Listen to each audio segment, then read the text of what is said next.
3, 2, 1.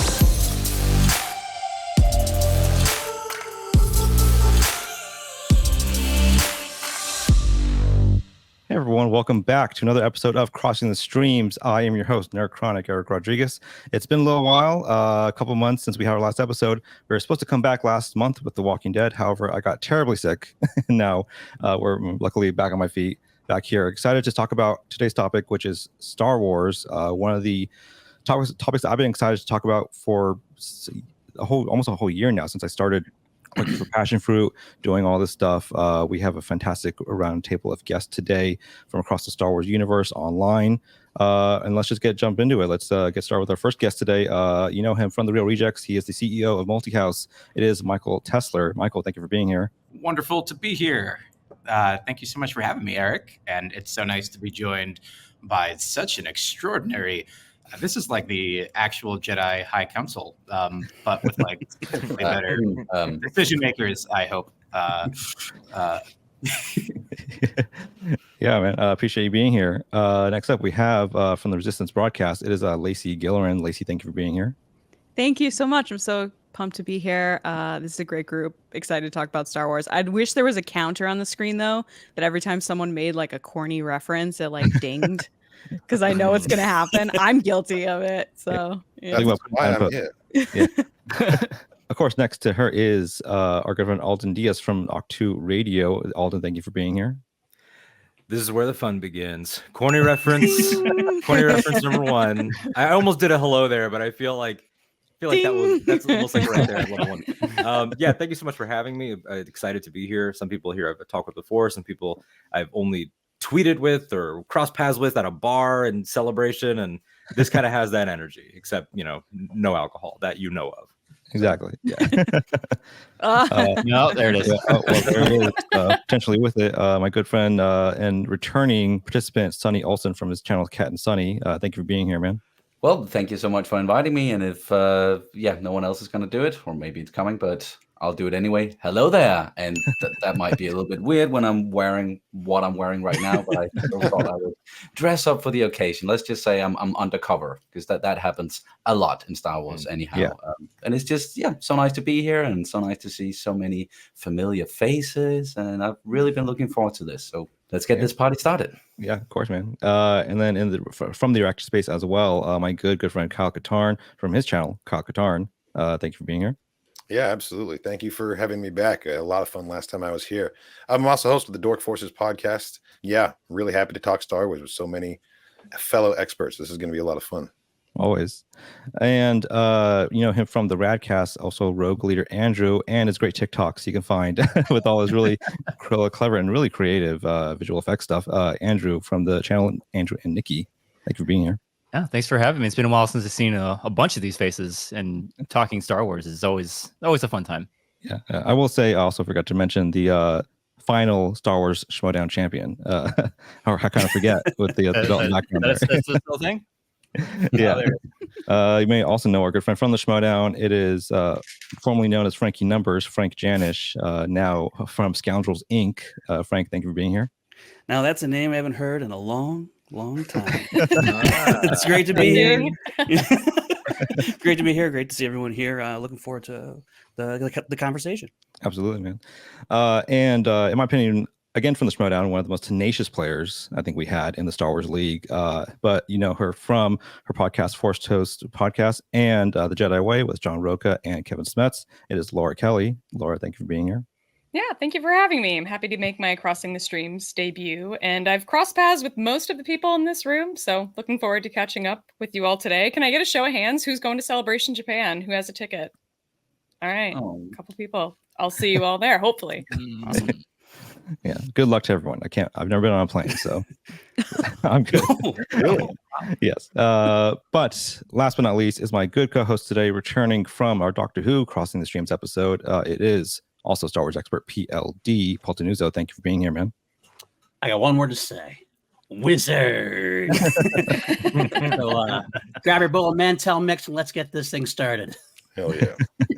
Absolutely. As always, we're going to start with our first round question for everyone here. Jump right into it, which is just sort of the origins of everyone's sort of experience here with the material. Star Wars, obviously a very formative part of our lives here. Also, just the content creation space. Obviously, Star Wars is such a tumultuous fandom to deal with sometimes, but in my opinion, one of the most rewarding ones. So once you're in it and once you love it and once it loves you back. So I want to hear how you all got started with that and how you sort of channeled that into your content creation experience online for your various podcasts and channels and such. So I'll start with, again, Michael. Michael, you are the resident expert on the Real Rejects for their all things Star Wars. What was your history with Star Wars? How you got started just with your love of it? And how did, I guess, you come to become that staple for the channel with Greg and John and all the partners over there? Yeah, I mean, I'm sure everyone here probably feels the same way.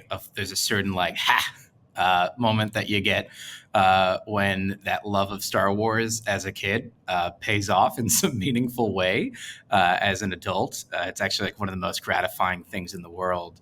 But Star Wars has always just been a huge part of like who I am. I mean, it's to me the story that made me a storyteller. And my other job is I run a production company. I've been a film and television producer for years and have gotten to work on a lot of cool projects. But for me, the very first stories that I ever created, I lived in this kind of small suburb and, in this little street. And me and my childhood best friend, we collected Star Wars action figures together. And what we would do is we had our laundry bags and we'd go back and forth between, depending on whose house it was. And we'd take all the action figures and then we'd go, walk the perfect half mile from one house to the other. And we'd spread them all out and we'd come up with whatever the next episode of Star Wars was. And, this was in the days either leading up to Phantom Menace or immediately after. And then, of course, once we got to the prequels, it was the best. And then as we got older, the scenes and the stories got more and more intricate. And then I found myself at 16 being like, we should probably stop like beating each other up with lightsabers and coming up with these stories. But I just couldn't seem to stop going, and eventually that love of storytelling developed into an actual film and television career, which is pretty amazing. And, Greg, who started the Real Rejects, obviously they've been reacting to Star Wars content for a long time. Knew in passing that I love Star Wars and have consumed all Star Wars content. There are like libraries scattered throughout every place that I live that have in stock visual dictionaries of Star Wars and every random obscure Star Wars book that you can imagine because of me. He didn't know this at the time when he asked me to come on. He's like, do you know anything about, and like, I've watched Clone Wars probably like 10, 20 times, like, and so he brought me on the channel. It was a big test. We had no idea how the audience would, react with me. And it has been just an absolute pleasure being able to just share that authentic love. My favorite part about getting to interact and react in real time is that it's hard to call myself an expert as much as I am just somebody that I love Star Wars. I've consumed a lot of the content. I get it wrong sometimes. They love to remind me when I get it wrong. But it is, as much as we get a bad, it's a wrap. We get a wrap. I'm sorry, guys. I'm trying. I'm trying so hard. But there is so many wonderful people that are always so quick to remind you, like, oh no, it actually from this or that. They're always so happy to hear the little details that you do remember, and it's just been an extraordinary experience. And for me, the greatest gift and what I love most about what we do is that, especially when Rebels came out, I have a niece and nephew who are now like right at the perfect age. For me, it's about what is the next entry point for that next generation. And we can still enjoy it. I'm going to continue to enjoy it for the rest of my life, but helping create those entry points so that this can continue to be that multi-generational saga that made it so special to begin with and can be something that, I hope a century from now, people will still be having conversations like these. So, yeah, that's why I love Star Wars. Of course, man. Yeah, beautiful. Thank you for sharing that with us. Lacey, obviously you've been in the space professionally for a while now. I'd love to hear how you got to know Star Wars itself and how you developed that for the Resistance broadcast with our good friend John Hoey. Yeah. So first of all, Michael, that was wonderful to listen to. I completely agree that I find that often people mean it in the best of ways to say like, oh, you're an expert. I don't feel like an expert. I get everything wrong. I'm terrible with dates. I'm terrible with names. I just love this thing so much. So I really appreciate that comment because oftentimes people are like, oh, the guru. And I was like, I've been in one Schmodown match. I lost. So I don't know if we're really going to play the expert game here, but yeah, so I'm Lacey. I got into Star Wars in second grade. It's a really kind of interesting, funny story of, I didn't get introduced to it through my family or my parents or older siblings or anything like that. I was in this local grocery store called Stu Leonard's here in Connecticut. It's a big dairy store. It's like, it's like Disneyland, but like with milk. It's like really cool. Anyway, I'm geeking out a little bit. Animatronics. They still don't sponsor me. It's not a thing. It's just I really like that store. So anyway, I was in the store and they used to have this movie section at the end of the store before you got to the registers, and they had the 3 VHS set to date myself of Star Wars. And I remember I walked up to it and I was like, "What is this?" My dad's like, "Oh, it's Star Wars." And I was like, "I want this." And he was like, "Okay." So like that's how it happened. And it was like history ever after that. And I just fell in love with the story of Luke Skywalker, this guy from the middle of nowhere that dreamed of bigger adventures and what was to come. And I remember, weirdly enough, feeling emotional watching the binary sunset scene at like second grade because I was like, he yearns for more too. And I was a middle child. So like I was always yearning to like, hey, I'm here. So I kind of connected with that with Luke Skywalker. And I also just loved all the creatures. Like Jabba's palace is like my favorite scene in all of Star Wars, where he comes in, he's like so badass, and then they save the day. I could watch that scene over and over and over again for the rest of my life. But yeah, so from starting with those movies, it really kind of awakened, there you go, my love for not just Star Wars, but my imagination and creativity and storytelling and love for other worlds and places and just journeys of characters. I fell in love with Lord of the Rings and Harry Potter and all these other things through Star Wars. From there, I had, my career has led me to a lot of different places. I worked for New York Comic-Con. I worked for Star Wars Celebration for many years because I was such a big fan. And to this day, it kind of just has brought me through that Comic-Con world. And through that, I met John Hoey, who I do the podcast with, about 6 years ago. I was trying to buy ad space on Star Wars Newsnet. So I reached out to John, was like, hey, can I get some ad space? And we got to talking, and he was like, so it seems like you like Star Wars. Do you want to come on the podcast or join our podcast? And I was like, I don't know if anybody wants to hear what I have to say about Star Wars, but sure. So I went on the podcast, and I remember it was like overnight, a bunch of people started being like, we're so excited you're here. We can't wait to hear what you have to say. And I'm like, really? And it was like a flashback to being that middle child watching Luke Skywalker being like, oh, so you like want to hear what I have to say? And more than that, it was that I felt a belonging that I hadn't felt before in like my whole life. And I know I'm saying that because I found it in like my late 20s, early 30s to find that belonging. And it seems like probably longer than a lot of people, but Star Wars, I've always connected with the idea of that found family with Luke and Leia and Han and Chewie, and they go on these adventures. And then even in the prequels and the sequels as well. So through the podcast community, I've really grown to like meet all the people here, all the people at different podcasts and YouTubers and cosplayers. And I just have such a deep love for not just Star Wars, but the community that surrounds it and how people engage with it, because it's such a special franchise and that everybody has something that they connect with, whether it be visual effects or making costumes and droids or, hey, I like to draw people from the films. Great. That's something that I've always loved. And the idea that I can speak to someone that's a Star Wars fan and have no idea what they love.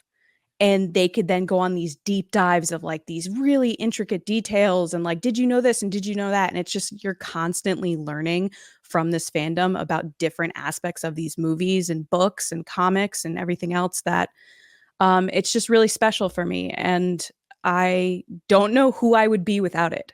It's really made me feel so welcome in a world that seems kind of unwelcoming at times.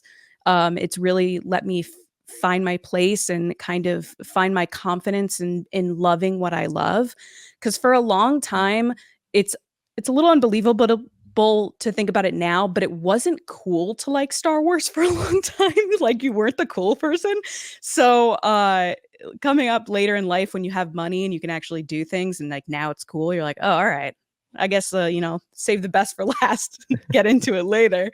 But yeah, no, it's just been a blast to get to know everybody. And even every day when I meet someone new online that's talking about Star Wars and loves things, and like all the people here engaging with them about what they love, it's just, that's what makes it special for me. Absolutely. Yes, the found family, of course, big part of why I do this as well, for this whole space. The people here are part of that. Yeah, absolutely. Yeah, exactly. And Alden, of course, you're one of the most vocal voices I know online for the Star Wars community. And I love seeing you chime in all the time on that. How did you find Star Wars for yourself, and how did that develop for your online presence with it? I think, to touch on the whole idea of experts that has already been spoken about so beautifully, in terms of, am I actually the expert, or are you just the expert relative to the people around you? It's kind of like when your family or friends, like, they don't know what to get you for Christmas, so they get you something Star Wars and you have like 8 of them.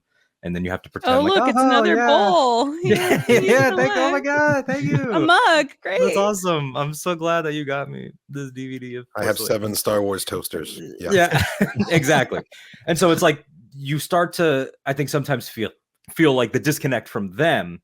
And I think part of that comes from this realization that it's a shared language that you have, like, with your people. Like, we were all kind of even saying that before the episode, like, oh, this is my people. And that feeling is just an immeasurable benefit, I think, when you're navigating professional spaces or fandom spaces, and that realization that these people understand it in a way that other people don't. Like, you never want to be, of course, like, gatekeepy about it. There's a dark side to that, like there is with a lot of things. But the idea of, like, walking around in 5th grade, I'll never forget, and seeing this other kid that I didn't know have a General Grievous on, like, one of his, like, Scholastic, like, magazines or whatever, and me being like, he knows who General Grievous is? Like, okay, like, that kid and I could be friends just based on that. Or being in kindergarten, meeting someone that I've known now for 23 years.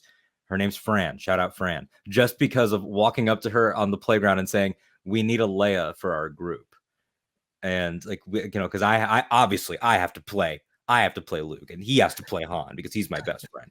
And you have to play Leia because, gender roles. Let's unpack that on a different show. And that all is fundamental. And, Lacey said, like, I don't know who I'd be without it. That is so unequivocally true, where I look back at, my own experiences. Like, I never had my dad growing up. And so, like, that's why Jedi is, like, so fundamental to who I am. Like, I can, like, acknowledge critically that it probably is, like, not as good as Empire. Okay, cool. Everyone's very original for having Empire at 1. But it's like, what Jedi means is that confrontation between the father and the son, and not ending in wanting bloodshed like it could have, but in saying, I'm not gonna fight, because it's that moment of self-actualization. So that's always been important in terms of my journey. Realizing that people change comes from Star Wars. Looking at my cousins at the time had these 2 walkie-talkies, and one walkie-talkie was a Stormtrooper helmet, and one walkie-talkie was a Vader helmet. And I was holding the Vader one, and I remember, I think my mom's cousin saying, hey, that little boy in that movie, you're talking about Jake Lloyd, becomes that helmet. And that, and you were like, spoiler alert, cousin. Yeah, first of all, Jeez. that, yeah, God forbid that we had a Twitter culture at the time of this happening. but just that realization of like, what do you mean? Like he becomes like this evil sort of triangular skull looking thing. I don't understand that. Spider-Man is always Spider-Man. Wolverine's always Wolverine, for the most part. I mean, you can get kind of wild. Shout out Clone Saga. But it was just that idea of like, I don't understand what you mean. Like, why would there be a movie about somebody turning bad? And that affected the rest of my life. I mean, Attack of the Clones was my first one in theaters, was the first time that I ever saw, like, I think a big screen romance, and what a one to start on. But it was just like this idea of a language of something being forbidden, that you shouldn't want to feel these things. You shouldn't like these things, but he's the hero. Why shouldn't he be allowed to love? Like, these concepts were all so new and continue to affect me. So, you flash forward to doing theater in middle school and high school, or doing like speech and debate, or film classes or whatever it is. And it was always there. Like, I won a they call it the NFL. It's not the NFL, the National Forensics League, for speech and debate, completely aping the J.J. Abrams mystery box speech. And like, no one else there knew that, but I just remembered it because I knew who that guy was. And I knew that he was going to be working on Star Wars at that point in high school. We knew he was on, but we didn't know anything about the movie yet. And it was always essential. So I've been podcasting since I was 14, which horribly is 14 years ago, which is just a painful thing to think about. And at some point when I started working for iHeartRadio, I was like, okay, well, everybody else here is doing their thing. There was this big push for like, everyone should have their own show. And so then I created ahch-to Radio, because ahch-to Radio has the same syllable count as iHeartRadio, and it sounds the same. And so that's the origin of that name. Even I have no like active, like, that's my favorite planet. I mean, I like it a lot. But then that evolved, and wanting to do interviews and do more so like I consider myself to be an advocate for Star Wars more so than an expert for it. Like, it's the closest thing that I feel to any type of like religious connection to anything. So I feel sometimes like, in being like sort of trying to stand firm for good faith, I will scrap about it, and I will fight about it. Eric so nicely called it being outspoken. No, sometimes it's being prickly. And sometimes it's throwing down, sometimes it's putting someone in their place, and then PLD messages me after the fact to say, hell yeah, you got him. But you have to stick up for this thing, because it is so big that it gets twisted a lot of times. That people want to take it away from kids, or take it away from any marginalized group, whether that's people of color, women, queer people. They want to inject their own darkness into it, and I don't want to do that. And so when I approach people for interviews, I've been fortunate to have like some pretty cool guests and some creatives that I really respect. And I always tell them, I'm not here to ask you trivia questions or ask you what's coming up next or what your favorite part was or what any of that is. I'm here to talk about people. So it's like I had, Q Tran, the cinematographer for Ahsoka, on the show recently, and we ended up talking about how she was like a block away from the towers during 9/11. And like, how does that influence something like Ahsoka? They do not seem like connected things at all. But when you start to hear about her story as a survivor of that, tragic day in world history, how that translates all the way to this story of Ahsoka choosing to live, it's like, okay, now I get it, and that's the stuff that really, really interests me, which I think is why we keep coming back to it. No one here ultimately comes back to it because it looks cool. Lots of stuff looks cool, but you come back because it's every story, including our stories, including my story. So there you go. That's wonderful, man. I'd love to hear the Ahsoka one, because that sounds incredible. But Sonny, you've been here a couple times, and I've been enjoying your reactions with General Dad, for the Star Wars stuff on the channel. How did that start? Obviously, your connection with your dad being a big part of that. How did you sort of translate that to the channel over the years? Well, you said it. And first, before I start talking, you all are so good at the talking and so elegant, and I'm not going to be. This is going to be all over the place, so I apologize in advance. But you mentioned my dad. Okay, he's not a general yet. Well, I don't know if he's ever going to be, but He's a major in Major Dad. in the Danish army. So like Major Dad. That's what That's what it is. what he's called on the channel. And he says hi, by the way. He's visiting at the moment. And yeah, he introduced me to Star Wars when I was very, very young. I think he like just sat me down, plunked me down in front of the television at the ripe age of 3 years old or something, and just put on A New Hope, and like, there you go. That's the best thing out there, and that's like, enjoy, kid. And me being from Denmark, at the time, I didn't understand a word of what they were saying. I didn't understand English. I couldn't even read, so I couldn't even read the subtitles. But I still understood the essence of what was going on the screen. I was still so captivated by it. Of course, like the visuals and the sound of it, but also the characters. And I got really, really attached to the world of Star Wars, the galaxy far, far away, at that young age, and watched the original trilogy over and over and over and over and over again. And then when the prequels came, we went to the movies, the cinema, and I was 8 years old when we saw The Phantom Menace. And I dressed up as Darth Maul, a teeny tiny Darth Maul with a double-bladed lightsaber, and that was just like such a special experience. And then, of course, did the same thing for Attack of the Clones and Revenge of the Sith. Dressed up again. Attack of the Clones I dressed up as Boba Fett because I knew that Jango Fett was going to be in it, so I've always been like huge, like very much into to Boba Fett, and then Revenge of the Sith, I dressed up as Anakin Skywalker, and I even won like a costume contest, which was a big thing for me at the time. And again, I like wearing costumes, hence the yeah. And so it was really impactful, like that time in my life.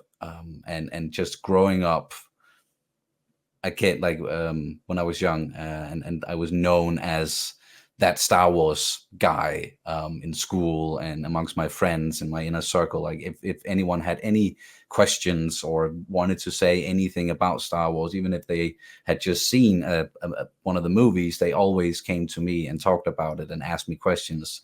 And a lot of the time they also teased me about it because that was, during that time, it wasn't cool to be a Star Wars fan, as Lacey also mentioned. And thankfully that has sort of changed now. But then after Revenge of the Sith, I got like, I remember it so clearly, sitting in the movie theater and watching it and getting to, the credits rolling. And I got so incredibly sad. Like I was, and everyone I was there with, they just asked me like, why are you so sad? What's like, it was great. What didn't you like it? Didn't you love it? Yes, but it's over now. Like this is the last we're going to get. Like that's it. He's not going to make anymore. And I couldn't bear the thought of it. So fast forward years later, and now we are thankfully getting a lot more Star Wars, and I get to do this and talk to all you guys about Star Wars. I get to do reactions. I get to use that knowledge again that people teased me about when I was younger, and use that in my professional life and the reaction channel. And of course, like we do reactions to other things besides Star Wars, but I'm always like, whenever something happens and I need to equate it to something else or reference something, like it's always Star Wars that comes up because it's so applicable to everything, and you can find like in all the stories and with all the characters and all the little life lessons and the battles between good and evil, you can apply that to pretty much everything in life, and that's what I have been doing as well.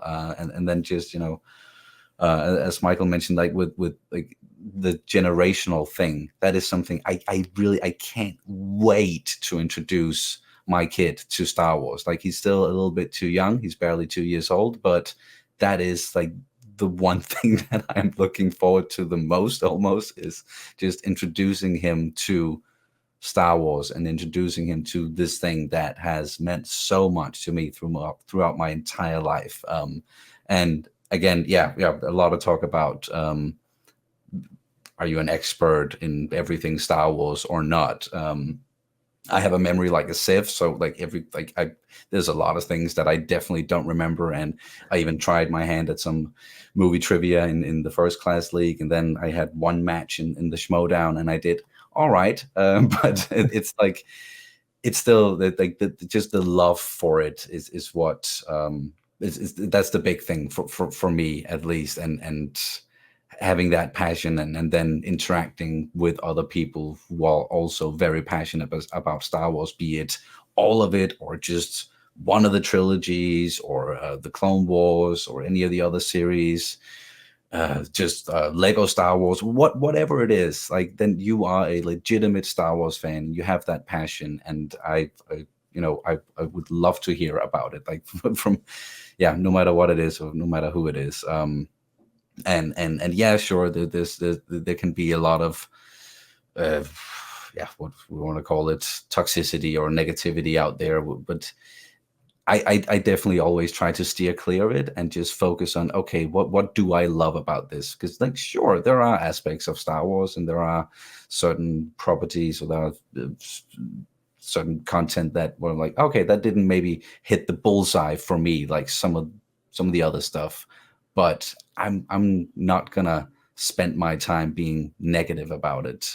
Definitely. And it not. hit for someone else too. That's the thing to remember. It didn't hit for you, but it hit for someone else. Exactly. And that's what I always say. Like, I really, for example, I really enjoy the sequel trilogy. It's not my favorite, but it's someone else's favorite, and that is just as legitimate. Like, it's all subjective. There's nothing right or wrong when it comes to fiction, and especially Star Wars. But that's why I'm here. I love Star Wars. I love talking about it, and it means so much to me. And absolutely, man. Yeah. Like you said, hearing everyone's opinions on that and the sort of variations between everyone's enjoyment of it is such an important part of remembering how wide it reaches people. And one of the things that it did for me was introduced me to our next guest in this lineup, which is Katarn. I still edit for his channel, primarily starting with his Mandalorian season 2 reactions and how we got to meet. And it's been a pleasant working experience ever since. Kyle, how did you start with your Star Wars journey, and then how did that develop to the channel that we know today? First of all, hello there. Thank you. That was a very nice introduction. I first saw Star Wars. Okay, so I have to add the caveat. Technically, the first time I saw Star Wars, I was about 10 months old. So I was born in New Zealand. The theaters in New Zealand had showings of Return of the Jedi until 1989. So I just got lucky in that was a thing that was happening. My dad took me as a newborn. Everyone in the theater hated him, but I was there. He did it so that I can stand here today before you and tell you I was there and I saw Return of the Jedi in the theater in the 80s. Technically true. Fast forward to I was about 3 years old. I think I saw Star Wars on TV. My older sisters were watching it. They're also major Star Wars fans, just to throw that out there. And that sort of took root in my imagination, seeing it on the TV, and I just, like, all of my childhood drawings suddenly turned sci-fi, and suddenly I was drawing Star Destroyers, Stormtroopers, Darth Vader helmets, lightsabers. It was like a faucet had just started flowing. By the time I was 8 years old, and The Empire Strikes Back, before that was 1999 when The Phantom Menace came out, but it was the re-releases in 1997 of the special edition of the original trilogy coming back to theaters. That was the first time that I was leading the charge and pestering my dad to take me to the movies instead of my older sisters, who traditionally were the Star Wars fans of the house. Like, now it's my turn. I got everything I could get my hands on, Phantom Menace related, waiting in the lead up to the movie coming out, including the soundtrack, which was a mistake on my part. Don't read those track titles if you don't want spoilers. Qui-Gon's noble end. Like, why would you do that? Anyway, don't play the video game either. I did that before the Phantom Menace came out. Like, what the? Yeah, they really don't reward a high level of enthusiasm. If you can't wait to see the movie, you're gonna do some things to yourself.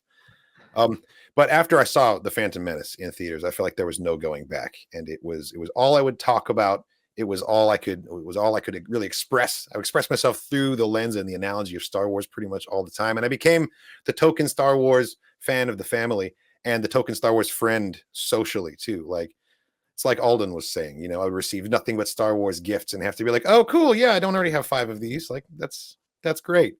So like I just sort of established myself and my personality at a very formative time of my life. Like I was just the Star Wars fan.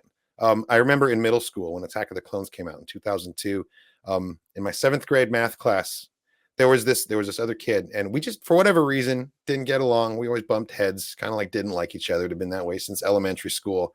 Didn't really think much of it. We were next to each other in line for opening night that night.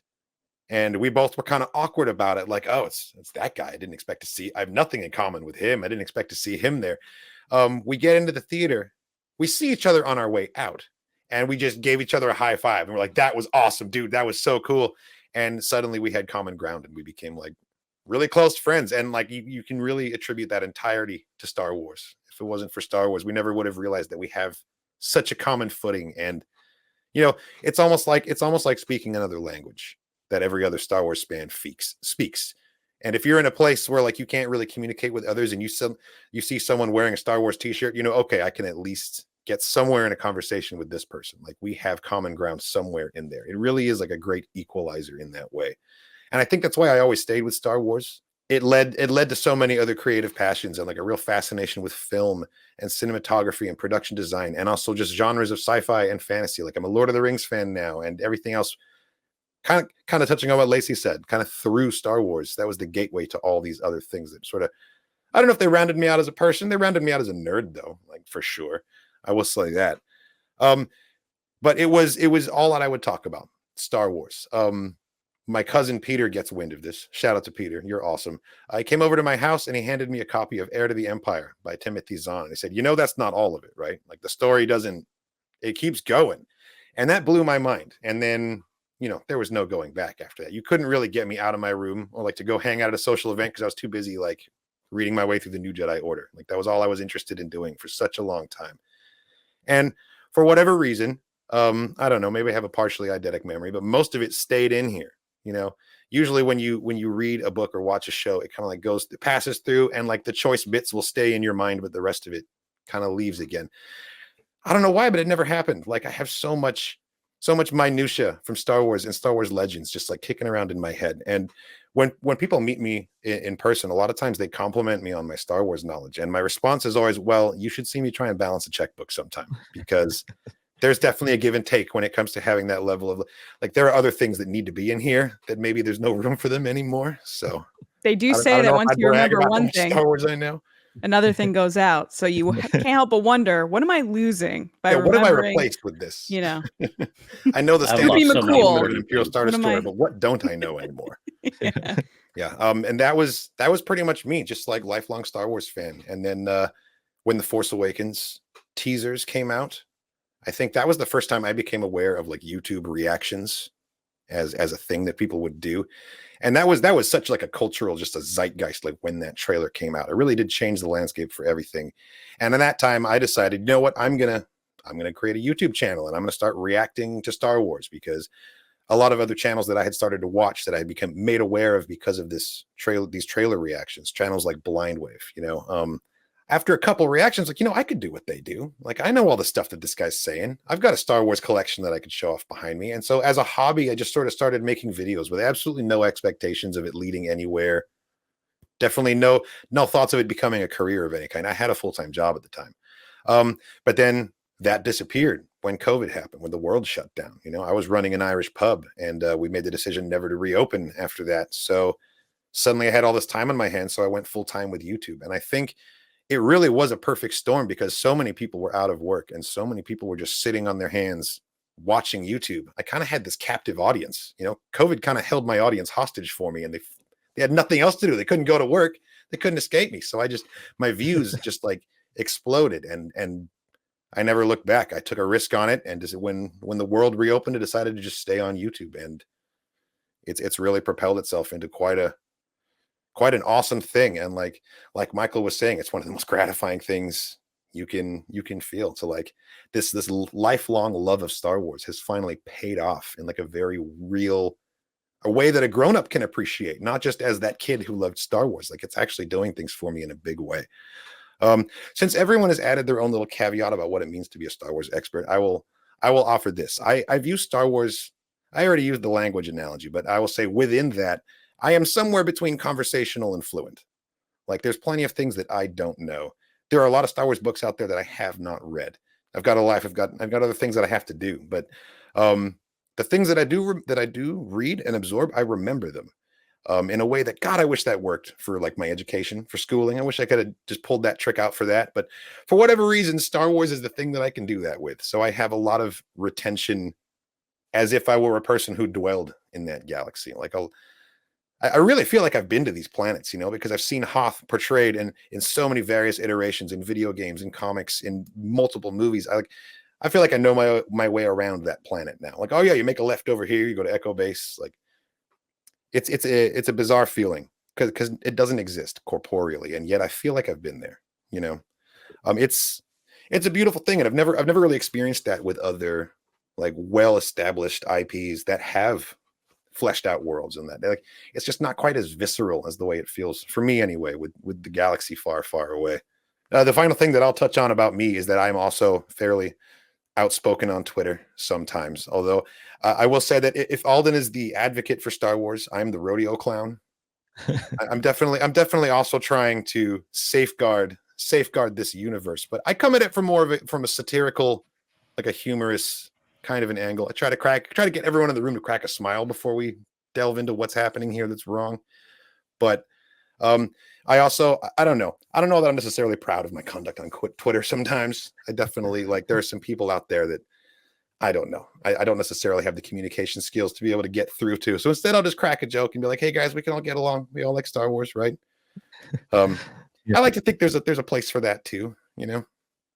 Absolutely, man. Yeah, I mean, like you said, like your presence on Twitter is definitely visible and oftentimes very humorous. So I appreciate that. But you mentioned, you know, your Star Wars experience, your knowledge, your core memories of it, and how that is still trapped in your mind for certain things.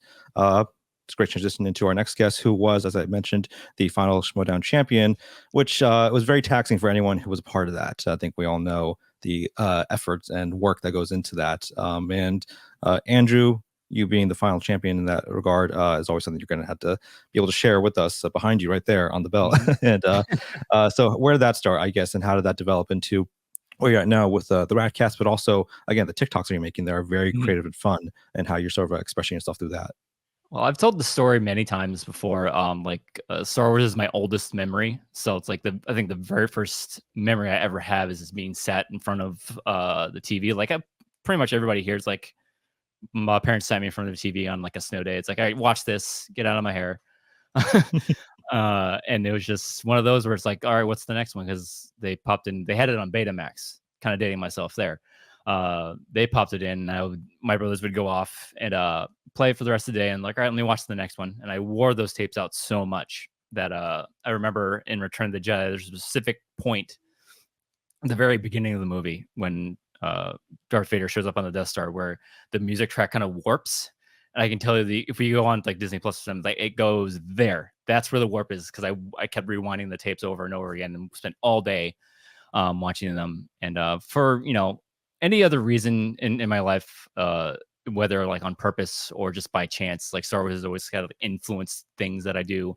It influenced my love for film and going to school for films, my profession as a videographer, because like it led to more opportunities. The marketing company that I partner with out here, the whole reason they reached out to me was they saw my TikTok and they saw my podcast. Like, you look like you know what you're doing.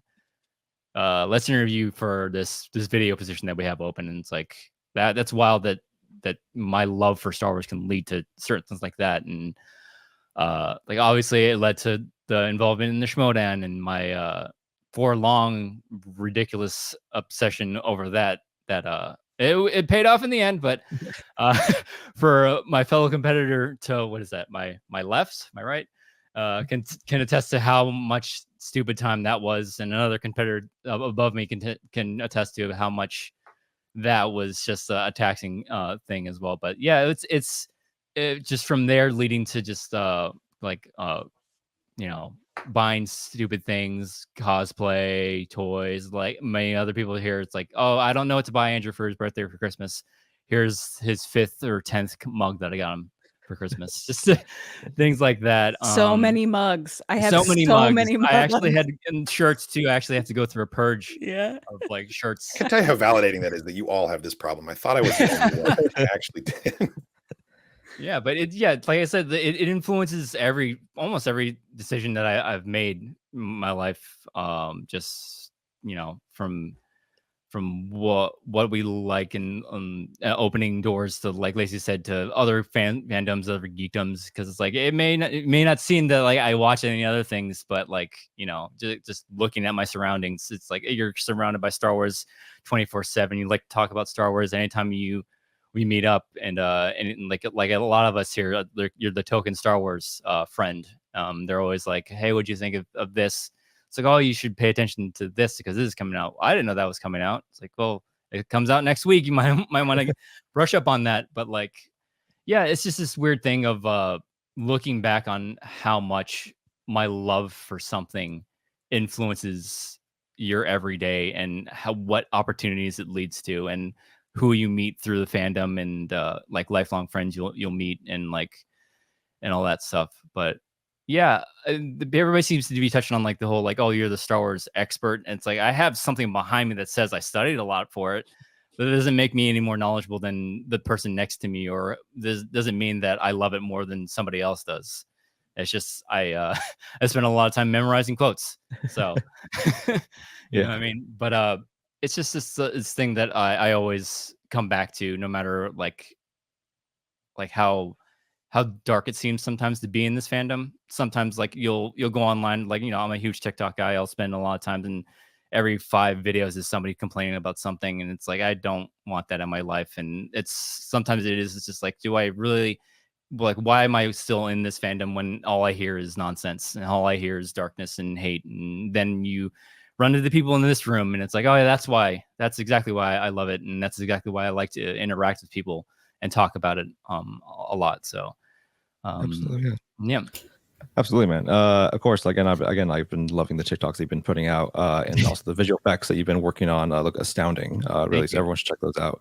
And Frank, the Scoundrels Inc. Podcast that you guys have been doing, relatively new to the space, but you guys have been getting some good traction there and having a lot of fun. Where did Star Wars start with you, and how did you develop into, like, obviously bringing together a lot of other mutual friends that we have to start that for the channel? Yeah, I can't really remember a time when I haven't been a Star Wars fan. Kind of like Andrew, it's always been in my life that I think when I was about 4 or 5, I remember watching the VHS in my grandma's house, in the TV room, as it was called, and it was one of those TVs in like one of those wooden boxes that sat on the ground. And I remember just sitting in front of the TV looking at Tatooine, and I'm like, where is this place? And just being completely mesmerized by the movie. And growing up, it was Star Wars and Top Gun. It was like my whole thing as a kid. But Star Wars really has been immensely influential in my life in ways that I didn't even really begin to understand until I became an adult. As a kid, I had one friend, Danny. It was me and him. We were like the Star Wars fans. I didn't really know anybody else in my neighborhood or my cousins were a little bit into Star Wars, but they were like on the other side of the city, so I didn't really see them. But it was just me and my friend Danny who would geek out about Star Wars growing up. And I grew up with 5 sisters, so Star Wars was like my thing, and it was like my own world I could escape to and go to. And I had my friend there, Danny, with me, and I remember going over to his house, and his older brother had a ton of original trilogy action figures, and we'd line them up, and we'd say, Boba Fett shoots IG-88, or Chewbacca rips off Darth Vader's arms. We'd do that kind of whole thing, and then I would haul my PC over to his house on weekends and play Star Wars Galaxies for like 15 hours a day, just completely irrelevant to the rest of the world. And so I was just really, really steeped in it with my friend Danny. And then you go through a phase where I did in high school and into college, where I kind of dropped out of it, but I, was still keeping an eye on it, but never really kind of like, hey, I'm a Star Wars fan in high school. And I was kind of like secret about it, but it was just like me and my friend Danny's thing. And my family knew about it. And so they would give me books or, movies. And I have like 7 different versions of the Phantom Menace, VHS, DVD, the widescreen, full screen, all different kinds you could imagine. I had all the action figures. The Phantom Menace hit me at the right age. I was going to the 8th grade, and I was immensely anticipating the movie, and it just consumed me. I was just taking it all in. It was. I mean, I had every Pepsi can, Mountain Dew can. It was really the best time, and I love that time of my life looking back on it. And actually, I still have that VHS that I saw A New Hope on. I see it on my bookshelf right now. But and so growing up, it was my escape and kind of like my bond with my friend Danny, who I'm still friends with to this day. I'm actually going to Japan with him to Star Wars Celebration over there next year, so I'm looking forward to that. And when it comes to Scoundrels Inc., it's really because of the Schmodown. It's such a pivotal point in my adult life that I met all these other people that were super passionate about movies, and in turn, some people were very passionate about Star Wars as well.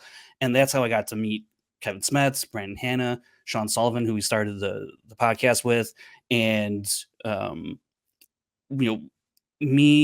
myself, Kevin, and Brandon, we had a group text, and we were always just kind of like talking about Star Wars and whatnot. And we always wanted probably like maybe if we took like this text thread and made it into like a podcast, that might be interesting and fun to do. And also, one day I was having a conversation with Sean Sullivan in his kitchen. And I was like, he knows a lot of stuff that I don't know. And I'm having a great time talking to him. And so all 4 of us got together, and we're all kind of rowdy. And especially, Kevin is really, Lauren knows. Kevin can be really boisterous and very colorful with his language.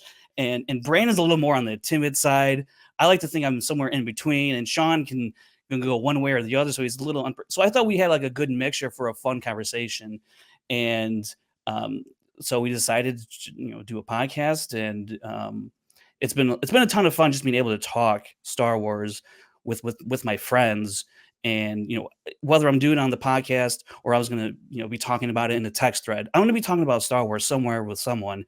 And so it's like, hey, let's just put it on the internet, because I learned a lot through the Schmodown in terms of doing things online. And so and it was because of Star Wars that I got interested in movies and the production of it all, like behind the scenes. That Phantom Menace documentary is one of the greatest things I've ever seen. It's like the linchpin for why I got so interested in photography or in videos and stuff like that. So it's hugely influential in my life, and I love talking about it. It's just been I can't say anything more than it's been hugely influential in ways that I didn't even realize until I became an adult and talked to other people and make friends because of Star Wars. It's been great. So that's kind of the gist of it. Yeah. Yeah, absolutely. Because, again, talking about the Schmodown, how we know most of the people here today. Laura, you were one of my favorite competitors in the show, just because of the character you brought to your performance. But also, I was really fascinated by your experience with Star Wars, because if I recall from the various promos I edited for you and such, it wasn't like a lifelong passion that you had. It was something that you sort of found later on, and became so enraptured with it that you just became one of the most intense players I think that we had in the show, just very quickly. So yeah, where did that start for you, and how did it develop into Force Toast podcast, and then getting on to the Jedi Way with John Roca and Kevin Smets? Yeah, so I've kind of always had a fandom to call home, but I didn't have Star Wars in my childhood. So I entered this fandom around 2015-ish in my 20s, and it was the Force Awakens trailer that really sucked me in. So I had this out of body experience the first time that I saw that trailer. I know I was at a party. I don't remember what the circumstances were. I feel like there was football on. And I was surrounded by people, and that trailer came on the TV, and all of a sudden it was just me and the screen, which became this portal to this new world, and everything else in the room around me just melted away. It was this weird movie moment. And that was my hook. And then I found Star Wars Rebels, which led me to the Rebels community on Twitter. And it was this group of people that also loved this show made for children that none of my non-fandom friends could relate to or understand. So that's when I sort of felt like I'd found this, I had found this space where I belonged. I had found my people. And as I got deeper into canon and I started reading the novels, and then I went to Star Wars Celebration Orlando, that was my first celebration. And that's where I started my trivia journey. But it was just like hanging out in line overnight back when we used to have to camp out overnight for panels. We were just, me and a group of people that I had never met that were just nearby in line were playing Trivial Pursuit while we waited for the Last Jedi panel. And then shortly after my first celebration, I met my co-host Alice for Forced Host. We met at Pub Trivia here in Chicago playing Star Wars trivia. We then got involved with the Schmodown in 2018 when Celebration was here. And from there, it was kind of history. So ultimately being like a Star Wars creator was born out of this love of Star Wars trivia. But these days I'm happy to, like Andrew, I'm happy to have it behind me. I'm happy to sit back and enjoy a galaxy far, far away in a much more relaxed headspace. Never again. Yeah, really, no. because I was hoping that you guys would have a match right now. Actually, No. I prepared some. No, like I Lacey got said, on these like, questions still. some things stay there, some things are just falling out of my head. So never again. Yeah. Happy to leave it behind. But yeah, the movie Trivia Schmodown led me to John Roca too, and Kevin Smets, and we started the Jedi Way on Roca's YouTube channel, and it's been a blast. But yeah, it's definitely more fun to be able to sit back and watch Star Wars and not have to constantly be taking notes. I'm happy to leave that behind.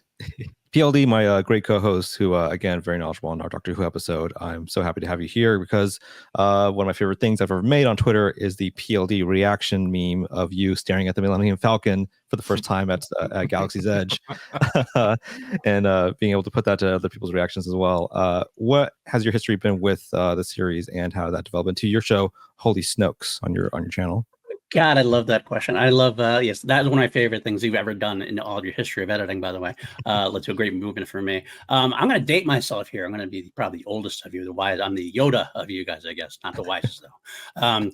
I first came to Star Wars way back in 1980. As 4 years old, I actually got to see Empire Strikes Back in the theaters.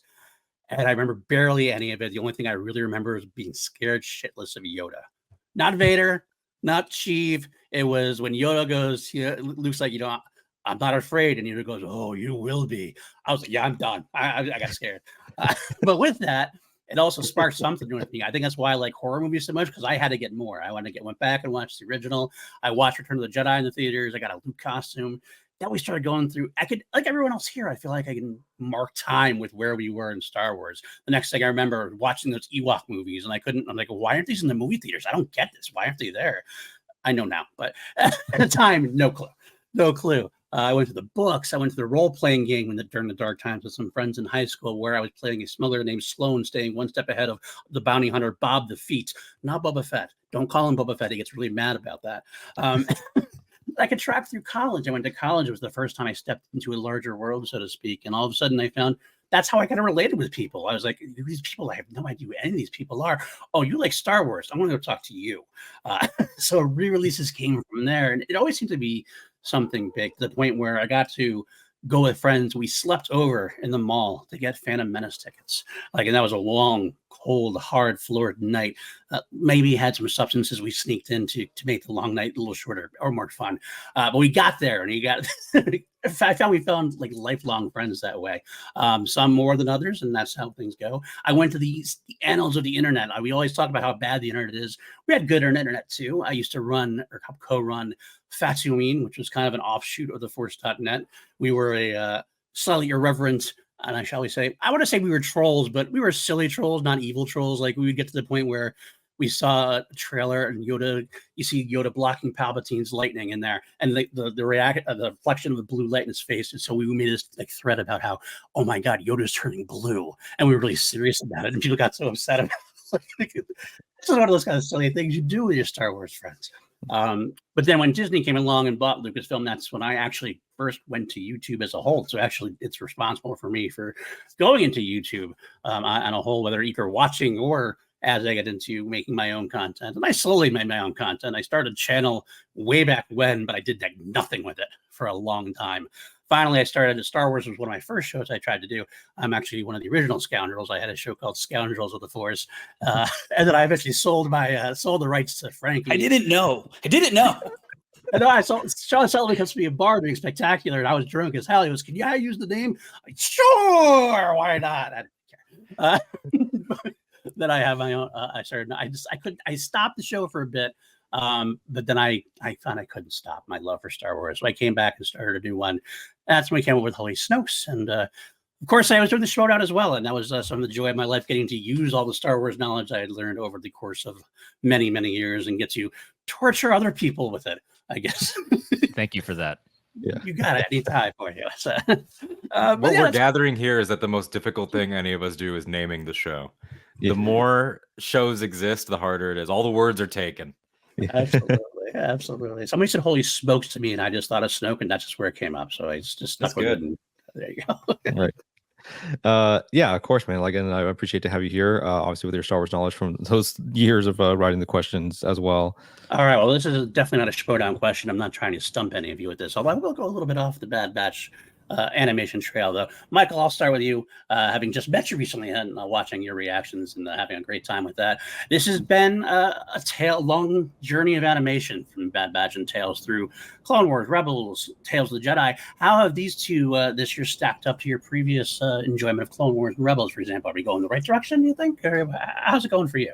Yeah, I mean, I absolutely loved Bad Batch in that, for me, and Omega's character in particular, it was a really similar journey to Ezra, right? Where, you have this character and there's nothing more magical. And that's what I love about Star Wars television. You get to watch these characters grow and evolve. And the Bad Batch could have ended, and God, I hope everyone here is finished. Yeah, I'm going to make an assumption here. It could have ended in so many different ways. And obviously horrifically for so many clones as a result of just the Clone Wars. And to be able to give the Batch the finale that they did, I don't know what I was expecting. And it was death. I guess that was what I was expecting. And to be given what we were and the setup. And I'm really excited because I see two different spinoffs that can utilize the animation style of the Clone Wars. I see one about the hidden path that features Ventress and a certain very wild, crazy Jedi who may have gotten a little shout out and cameo, doing a little graffiti on the wall. And I'm really excited for what that could entail and how that could have connective tissues to Jedi Survivor and the larger universe. And then beyond that, I also think that obviously we got Cody, we got Rex. We know we got at least 3 clones that are around hanging out, hunting crazy creatures, in the desert by the time of Rebels. I'd like to know how they ended up there and everything that happened in between. And I don't think that they're done yet. But, the Bad Batch served a very, very important purpose. I don't think it was everybody's cup of tea. And that's okay, I think, to what we all just described. For me, it filled in a very important piece of storytelling in the Star Wars galaxy that I've just been so desperate for, which is the immediate aftermath. And being able to understand that transition and what immediately happened to all of these characters that we love, and how does an institution transition? How do people go from loving the Jedi to all of a sudden hating the Jedi? And how do we reconcile all of these many things at once? And I think they did a marvelous job. I also love that they just absolutely played with their heads with this, are they bringing tech back? Are all those clones of the clones? And they knew exactly what they were doing. And I love that we all just played into it. And that's what I love about Star Wars, is that, we're all puppets and Dave Filoni is just having the time of his life. And I'm okay just like with to it. toss a grenade in and say that you can't prove that wasn't tech. They didn't take the helmet off. And you know what? And that's fine by me, because so long as there's something that we can theorize, the magic is still there, right? Canon is a wonderful thing. Yeah, exactly. So, yeah, great question, PLD. Great, thank you. I just so you know, I do things a little differently. I'll throw it out there. I kind of have individual questions I'm throwing out, so they're not a little different. So if you feel like you want to answer something I've asked, feel free to pop in any time. But I got some more different ones. Lacey, I'm going to go a new one with you. We had Bad Batch being the 3rd season, obviously a long-term storytelling. We've always had Clone Wars as a long-term storytelling for Star Wars. Recently, of course, Tales of the Jedi, Tales of the Empire have been more short-term, like 3-episode arcs. There's pros and cons to both. Do you prefer one style? Would you rather have like a longer arc story? Would you rather have these like little hit and misses of these characters that maybe we need to get more developed from? That's a great question. I'm going to start off by admitting to Michael's point that Bad Batch was not my cup of tea. Please don't boo me. I I appreciate Bad Batch for what it is. I think they're great characters. I think the music was amazing by the Kiner family. I will listen to that all day, every day. But it just wasn't the story that I really connected with or that I wanted. To be a little bit of a selfish Star Wars fan. However, I've thoroughly enjoyed seeing the love and passion that other fans have for it online, like all the videos of people doing reviews and like craft projects and all that's, I love it. I will watch it all day. As for Tales of the Empire, I liked the first 3 episodes, Morgan Elsbeth's story. I wasn't a big fan of the Barris stories, and I'm so sorry. Some people really love those, and that's fine. I feel like that series in a whole, and kind of Jedi 2, it seems like, because they're the, Filoni super shows, that he's like the writer, the creator, supervising director, executive producer. They're like his babies, I'd say.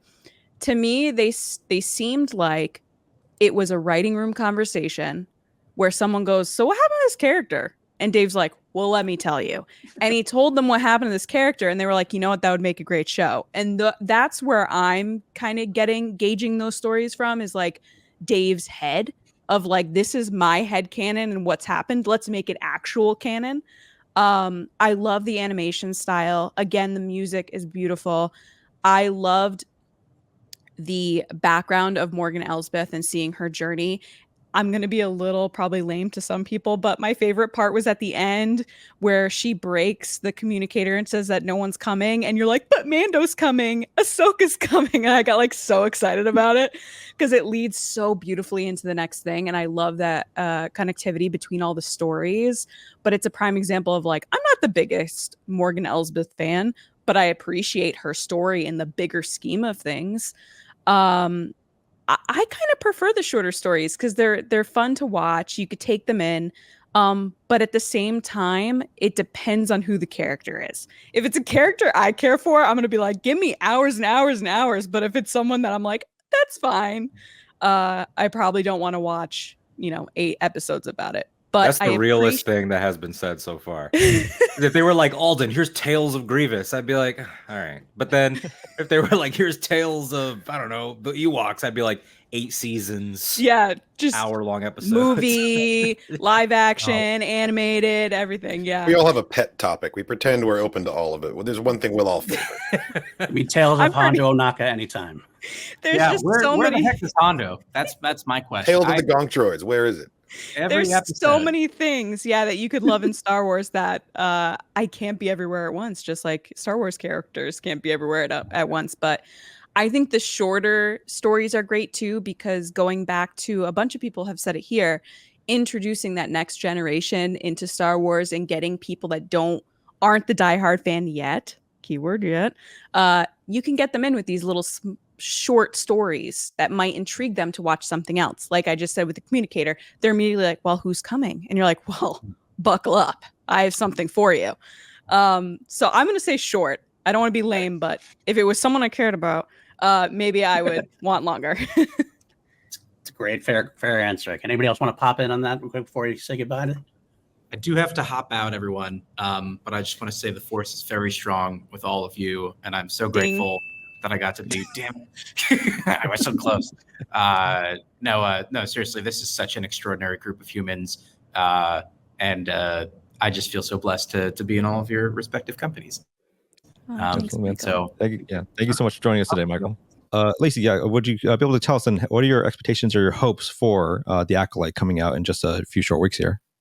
My favorite part, seemingly from the trailers and what I understand that Leslie Headland, the creator, has been kind of pitching at everybody, is I'm pumped that this is a mystery story so that we all can't guess it, because she's like, you're not going to guess this. And I believe her. I think she's throwing all these things out there that none of us are ever going to understand where the story's going. And I love that. I also am probably most excited about the stunt work and the fight choreography, because there's so many connections to martial arts, and she's talked about samurai and stuff like that. I am a huge Squid Game fangirl, so Lee Jung-jae is like a dream casting for me. When that show came out and we were on the Resistance broadcast talking about who we'd want to see in the show, I'm like, please bring him in, bring JJ in. And when they did, I was like, is this casting for me? Because I was just like so excited about it. I'm excited to see more Jedi. I'm pumped for High Republic fans. As soon as they showed pictures of Kelnaka in those High Republic robes, I was so pumped, because I'm not the biggest High Republic fan because there's just like a lot of books. But I was pumped for everybody else, because then it's kind of connecting everybody into one show. And there's nothing that's more fun as a Star Wars fan than watching something that everybody's into. Because as soon as everybody's into that one show or movie, you're getting all those viewpoints, you're getting all those videos, all those reactions, and everybody's hyping it up. And I love that. There's nothing better than when you're about to get to a Star Wars project or movie or show or whatever, and everyone's like, 3 more days, 2 more days, and freaking out every time a teaser drops or some type of blurry potato phone photo has come out. That's where I thrive, in the speculation of like what's to come. But yeah, definitely the fight work. I can't wait for that. Absolutely. Lacey, thank you so much for joining us today. Really appreciate you. Find her on the Resistance broadcast, and we'll catch you on the next one. Thank you. Awesome. Thank you so much, guys. It was so fun talking to you all. You guys have great stories. Please don't be strangers. Come say hi every once in a while. I know it's a crazy time. Everybody's got crazy stuff going on, but any way I could support everybody here, please let me know. Happy to do it. See you for a beer in Japan. Absolutely. I will have 2 beers, Kyle. And I've been trying so hard not to say Cal, because I love South Park. Yeah. I was trying so hard the whole show. Okay. So bye, everyone. Bye. Bye. See ya. All right. Like I said, if anybody wants to jump in any time, please feel free. Please feel free. Alden, you mentioned specifically how much of a personal journey this is for you, for a connection with Star Wars. Can you explore that and maybe expound on that, as far as what did Bad Batch, how did you connect to that on a personal level? Where were your personal involvements in that, as well as maybe Tales of the Empire as well, if you'd like to. But the floor is yours, because I'm always fascinated to hear you talk about this. Well, being a clone myself, I'm actually a Ken Knapsack's clone. No, it's interesting, right? Because I was never like, the Clone Wars is my favorite show. Like with zero disrespect toward it, if I was told to rank the shows right now, Clone Wars is probably last, including all of them. And so when they were like, "Oh, we're gonna do Batch," I was like, "That makes sense. Like, okay, cool. It'll be like the A-Team. Like, that's cool. Like, we'll just have something. It's like A-Team, Ninja Turtles. They all have their thing. Will be badass. Interesting.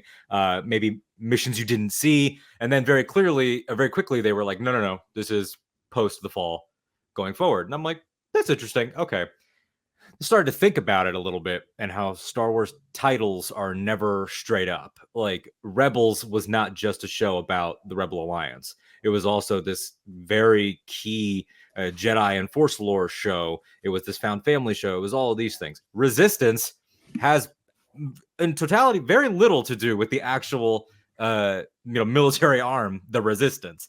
It's mostly the story of this platform, these people, this community, their hijinks, their interpersonal relationships. So I started thinking about Bad Batch, and going into the show, I figured, well, macro, like, that show's probably just going to be about everybody that didn't fall in line. Like, you're all the Bad Batch in this context, because they were only the Bad Batch in comparison to the Grand Army of the Republic. And everything is about context. So there is no more Grand Army of the Republic, then who's the Bad Batch? Well, it is Gunji. It's the Syndulas. It's Fee. It's all these people. And so I appreciated it on that level. And then also, unlike some people that have been here on the panel, I don't have kids, but I will tell you, nothing makes me feel more paternal than modern Star Wars. between Grogu, Little Leia, and Omega, I just feel such a strong visceral protectiveness about these kids, which I think is in part because I want the next generation of kids to find this in a healthy and cool way. So her journey in particular is what I take away, on a personal level, is just how beautiful the Omega story is. I think she's one of the greatest Star Wars characters ever, period, from 77 to now. I think she's in that S tier. She touched my heart, and getting to see her as an adult at the end was sort of like the perfect, the encapsulation of everything that she is, because she is the ultimate helper. She took her time to grow up, but when they came calling, she's like, well, the rebellion needs pilots. I need to go, because that's her default. And I love it when Star Wars is way more about why than how, which, people get really obsessive about. Like, well, how did he force project on Crate? Well, how did she, do this? Or how could they have gotten here in this amount of time? Star Wars does not care. I don't know how to break that to people sometimes. Star Wars is not concerned with that. It does not give a shit about how 95% of the time. How does the dark side cave on Dagobah work? I don't know. It doesn't matter. And so none of us know, but I will say it is an absolute time-honored tradition for Star Wars fans to bullshit explanations to each other. Oh, absolutely. That's time immemorial right there. The explanations, because of the planet is a dark side nexus, and it's all of that stuff in there. Yeah, it's fantastic, and all visual dictionary writers deserve awards for the stuff that they come up with. But going into the show, I think a lot of it was, well, they all have special abilities, and if she's one of them, then what's her thing? We did that for 3 years. Is she going to be force sensitive? Is she this? Is she? My theory in season 1 was that she's a mimic, because she doing the little crosshair motions with the toothpick, and then or doing the with Hunter, and I was like, does she have a little bit of all of them? Is she able to lean into each one? And I like that by the time we got to the Ventress episode, it was like the show sitting everyone down very calmly and was just like, it does not fucking matter. That was never the point. Her ability is emotional. It's radical empathy. Like, that kid is the best of everybody constantly, and she picks things up. And so in season 1, there were a lot of, clickbaity, bullshitty articles about this show is just cameos. This show is just that, which, by the way, the word cameo has been destroyed by Star Wars fans. So that's on us.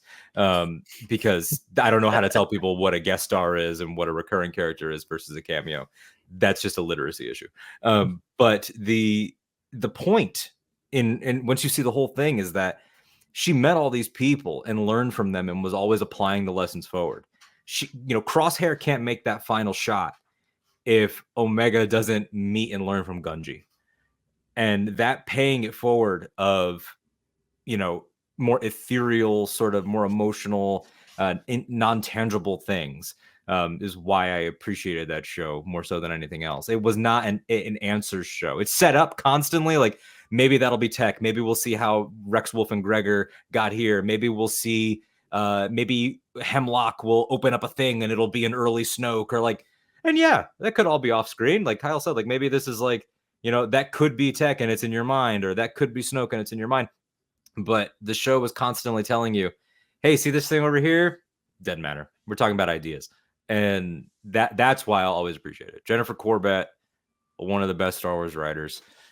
She's wonderful. And yeah, I don't know anything about what the next show is or anything, but I would be shocked if that was the last glimpse of adult Omega. I love that. Love that. My co-partner there on Holy Snoke's Betty Gunner always likes to say they're all campfire tales, and so things can kind of overlap. And sometimes some things are told one way, some things that they're told another. They might not always match up, but that doesn't really matter. It's the idea behind it. So I love that viewpoint there, Alden. So thank you on that. Sonny, my friend, Sonny. How are you? I wanted to ask you really specifically. We have animation side of things. We have the live action side of things. Since Disney exploded, we are it's a great problem to have with so many different versions to choose from. In terms of the animation style versus live action, I feel like animation sometimes has that niche of fans that are so into it, and they sometimes get ignored by some of the more people who are like, oh, animated's for kids, etc., things like that, which is, as we all know, bullshit. But what level of excitement do you have when you hear about a project and you hear it's animated or you hear it's live action? And upon that, like, what do you think about when you hear of like Omega coming into live action? How do you want her to stay animated? Do you want her to go live action? What are your thoughts on basically animated versus live action, Tom? But that, yeah, first off, very good question, and I'm sure a lot of people, they have preferences when it comes to either animation or live action. I've heard people say online that they should only do animation because that's the only thing that really works, or they're not interested in animation because it's just cartoons for kids. Why should I watch it? And to me personally, it really does not matter. Like like no matter what medium it is, I like spending time in the Star Wars galaxy. I like the stories that they're telling. I like the mythology of it all. So if it's animated, if it's live action, it really doesn't make a big difference to me personally, or my excitement level of the whole thing. It could also be a video game. It could be a book. It could be pretty much anything. And if it's something that like involves maybe characters, or it's a certain time period, or something that I'm like really drawn to specifically inside of the Star Wars universe, then again, yeah, it can be pretty much anything and everything. Those pet topics again. Yeah, exactly. And I will say that I really hope again that they, and I think of course they are going to do a lot more in animation, and that we are going to get both like more long form, like multiple season series, but also more tales of the ... something, because I think they're both like working out really well. Like there are certain strengths, of course, to like both types of storytelling. Just to go into a question that you asked before to Lacey. I hope they continue both, because like there's room to explore like both like smaller stories, 3-arc or 3-episode arcs, or 6 episodes maybe, however they do it, or a more deep dive into certain characters. Like I think again, like if I'm just to throw out thought theory about what they might do next, like it has been talked about, mentioned, that they might do a Hidden Path series animated, also because we've gotten into that in video games, and it seems like it's sort of cropping up several places, in several stories. So a multiple season series focusing on the Hidden Path could be very, very interesting. Again, it's like it's inside of a like a time period where we have been spending a lot of time recently, and same goes for like my thought on maybe one of the next Tales of. I think that could perhaps, because I don't know if they're going to do a whole series on what happened to Echo. How did Rex and Wolf and Gregor end up where they ended up? But like that could maybe be in a Tales of sort of a deal, because I don't think there's enough there to spend like multiple seasons on that necessarily. But as I just said, like it's a time period where we have been spending a lot of time. So what I would want to see myself personally is actually to go way forward in time or way back, or like the Acolyte that we're of course going to be talking about in a bit as well is something that's really, really exciting to me, because that's an area for me personally, Star Wars wise, that I don't know much about. Like I haven't had time at all, unfortunately, to read any of the High Republic books, for example. Having a young kid will do that. I don't have time for much. So I just want to interject that every time someone says that, I feel a little bit of Laura's soul drop from her eyes that they haven't read the High Republic series. Just want to throw that out there. Sorry. Thought Laura. I was hiding it. Not for me. I wish, and I really want to read them, or maybe listen to audiobooks. I just haven't been able to find the time. Highly recommend. But I will, and hopefully the Acolyte can be the thing that sort of like sparks it and be like, okay, now I really have to, like, I have to know more about some of these characters or this time period. I hope that sort of answered the question. Can I just real quick chime in about the animation live action? I think I'm kind of at the point where I'm a little more excited for an animated project than a live action project, if only because I think there are limitations to live action production, whereas animation, they can bring in so many more different characters or settings or different types of stories that I get more excited for the possibilities that animation affords, because I think if you want to go back in time and do, let's say a Luke story right after Return of the Jedi, but then everyone talks about the de-aging and all that, and how's it going to look? But if it was an animated project and you had Mark Hamill's voice, well, and it's a great story, then I'm super excited about that. Me personally, I don't really, I'm not such a stickler for whether the de-aging or whatever route they go, whatever happens, that's fine. But I think in terms of the amount of stories or the kinds of stories and the types of characters they can bring in with animation, I feel like there's less restrictions on that. So I'm a little more excited, I think, at this point for animation projects than live action. Although I look forward to, the movies coming out and what have you, and whatever's next. Right. Yeah, I feel kind of the same way. I'm a little tick towards animation for the exact same reason. Okay, Laura, I would wish I had a High Republic question for you, because I know I headlong into the High Republic myself, not quite as finished with it yet, but I'm getting there. But I want to ask you about, as far as more of it, it's a general question, but more specifically with the Bad Batch. I feel like we all, for the first time, everybody's kind of pointing towards this the path being the next animation series potentially. But I kind of feel like because everybody's saying that, it's not the right answer, because Star Wars always goes like a completely different way than what we're thinking. I feel like that happens quite often. So, like when we announced the Bad Batch, for example, I remember going, well, we're doing a series about the Bad Batch. Okay. How do you feel when they announce a project like that maybe comes out of left field, versus how you feel at the end of Bad Batch? Like, what were your thoughts when the Bad Batch was announced? Now the Bad Batch is finished. How did your journey, where did the journey take you, and where are you now? Did you love it? Did you love it at the beginning? Did you not care in the beginning? Did you love it at the end? How'd that go for you? I think I went into it pretty neutral. I mean, I remember, we got the Batch's sort of backdoor pilot in season 7 of the Clone Wars, and that was my least favorite arc of season 7. Season 7 was phenomenal. But of the sort of 3 episode arcs that we got, I didn't really much care for the Bad Batch one. Now I thought the characters were intriguing enough. I ended up enjoying season 1. I probably went into season 1 like pretty neutral. Season 2, I didn't really land for me except for like that last episode. So I came into season 3 still feeling like pretty neutral, almost like detached from it at that point. Part of that is also because I just prefer Star Wars stories that include Jedi and weird Force stuff, and I tend to not connect as much with Star Wars stories that don't have those components. But season 3 definitely hit harder for me. Crosshair's journey in particular, I thought was such a beautiful one to watch. Him on his own and his connection with Omega growing over the course of the season, I thought was just phenomenal. And having that character to connect with made it more intriguing and enjoyable for me.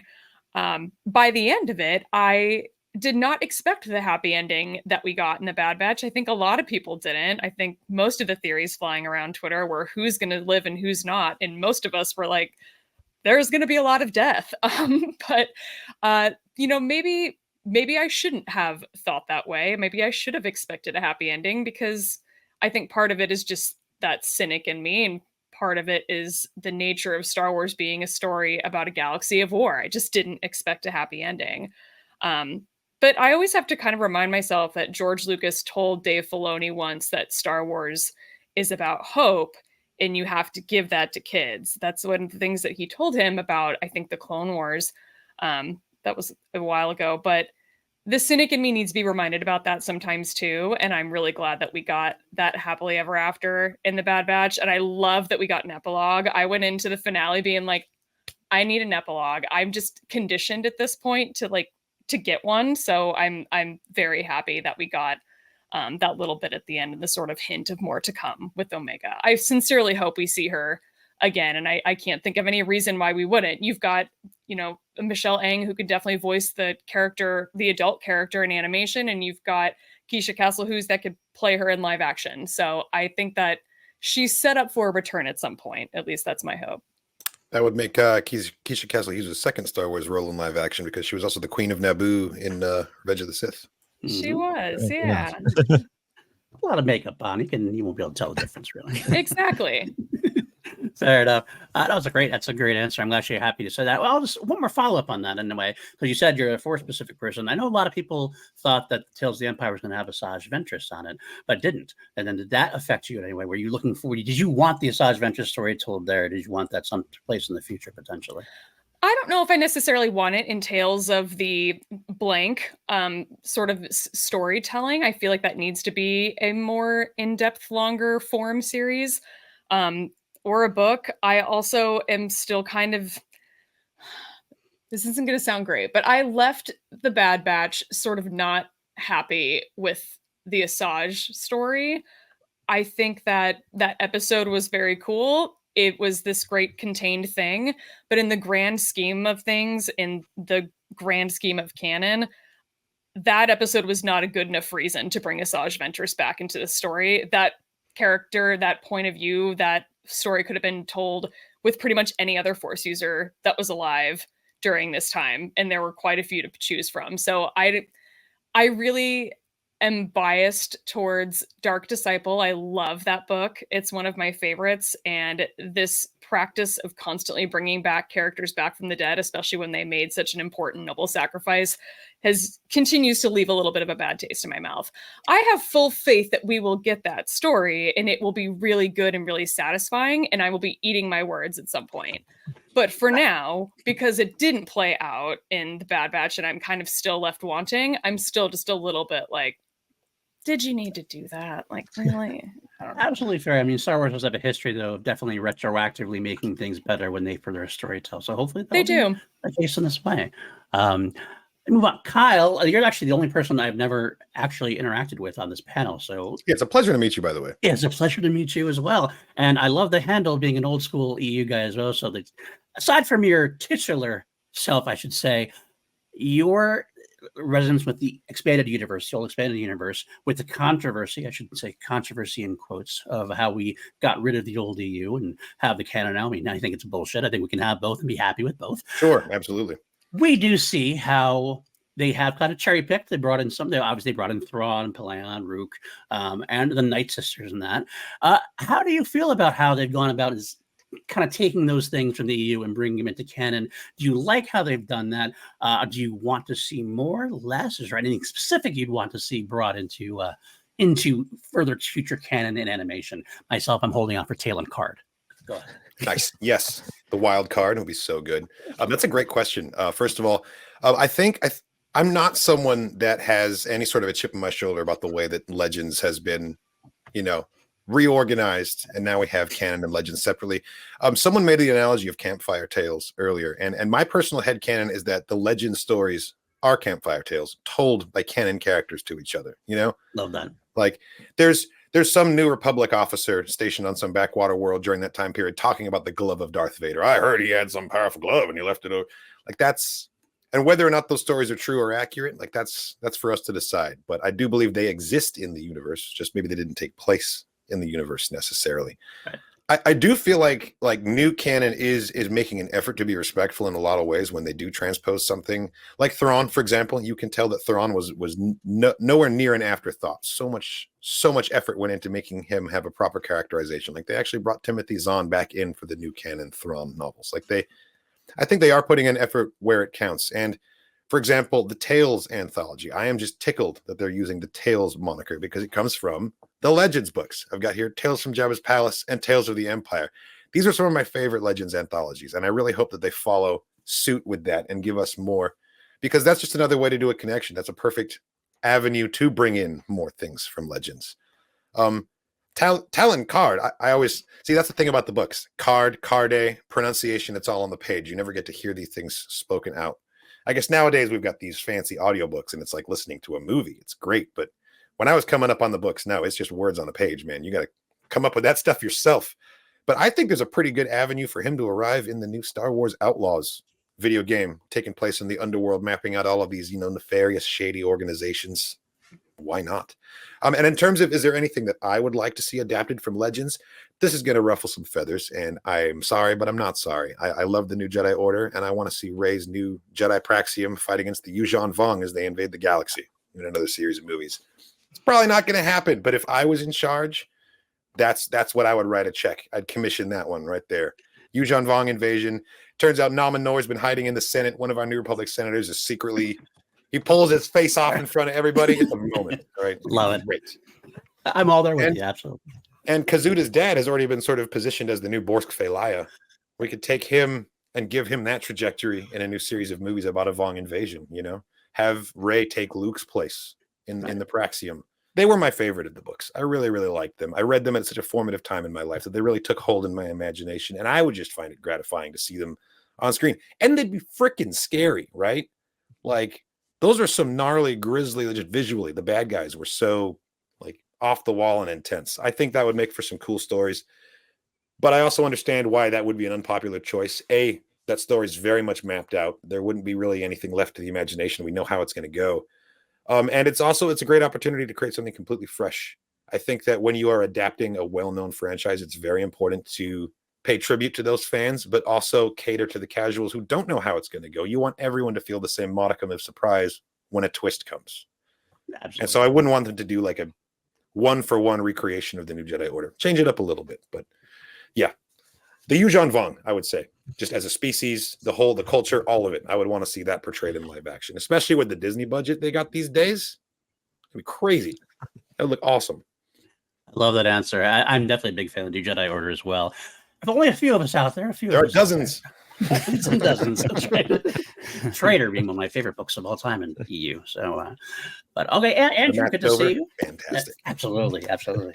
Andrew, always good to see you. I know we mentioned before, they mentioned before the cameo thing, as Alden said, as we've destroyed that word.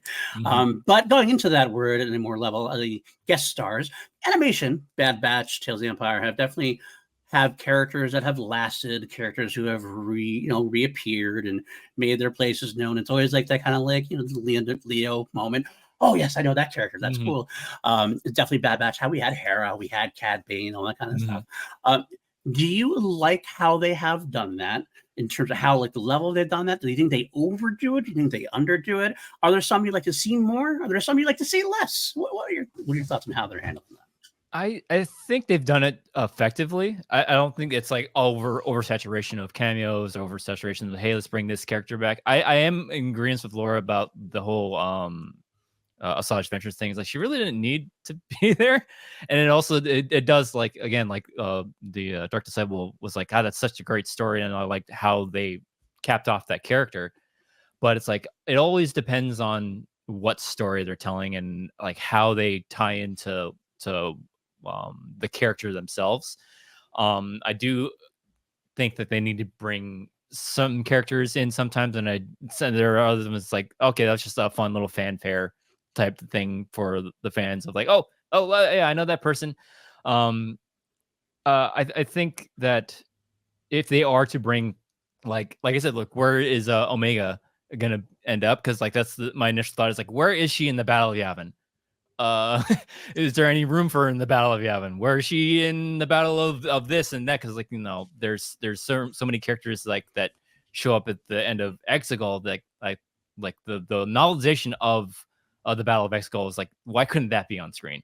Because like then you get into the whole point of like, well, now there's not enough time to bring this person in, and do we bring somebody? Do we recast this person? Do we and all that nonsense? But yeah, I think it depends on how it connects to the overarching story and what it does for that character that they're bringing in.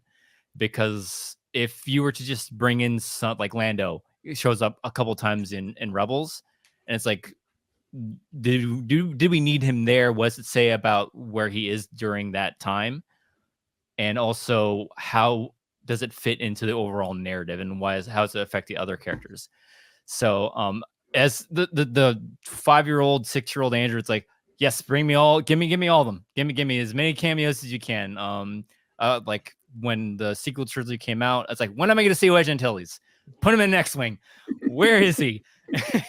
But it's like it wouldn't make sense for him to be in X, Y, and Z, and it's just, I guess, like any good story, anything, it depends on the time period. It depends on what story you want to tell. So it's like, as long as it makes sense within the canon, as long as it makes sense for the character and the story, sure. But if it's just a fun, like, hey, remember this person, here they come, and they're in it for like 5 seconds, it's like, there's no real point. You're wasting time, but precious storytelling time you're wasting. And if it's in live action, you're wasting the actor's time and budget and all that stuff. So it's just, it just depends on what you're saying and what kind of stories you want to tell with this character. That's a great answer. Follow up. Can I quickly Absolutely. piggyback on that?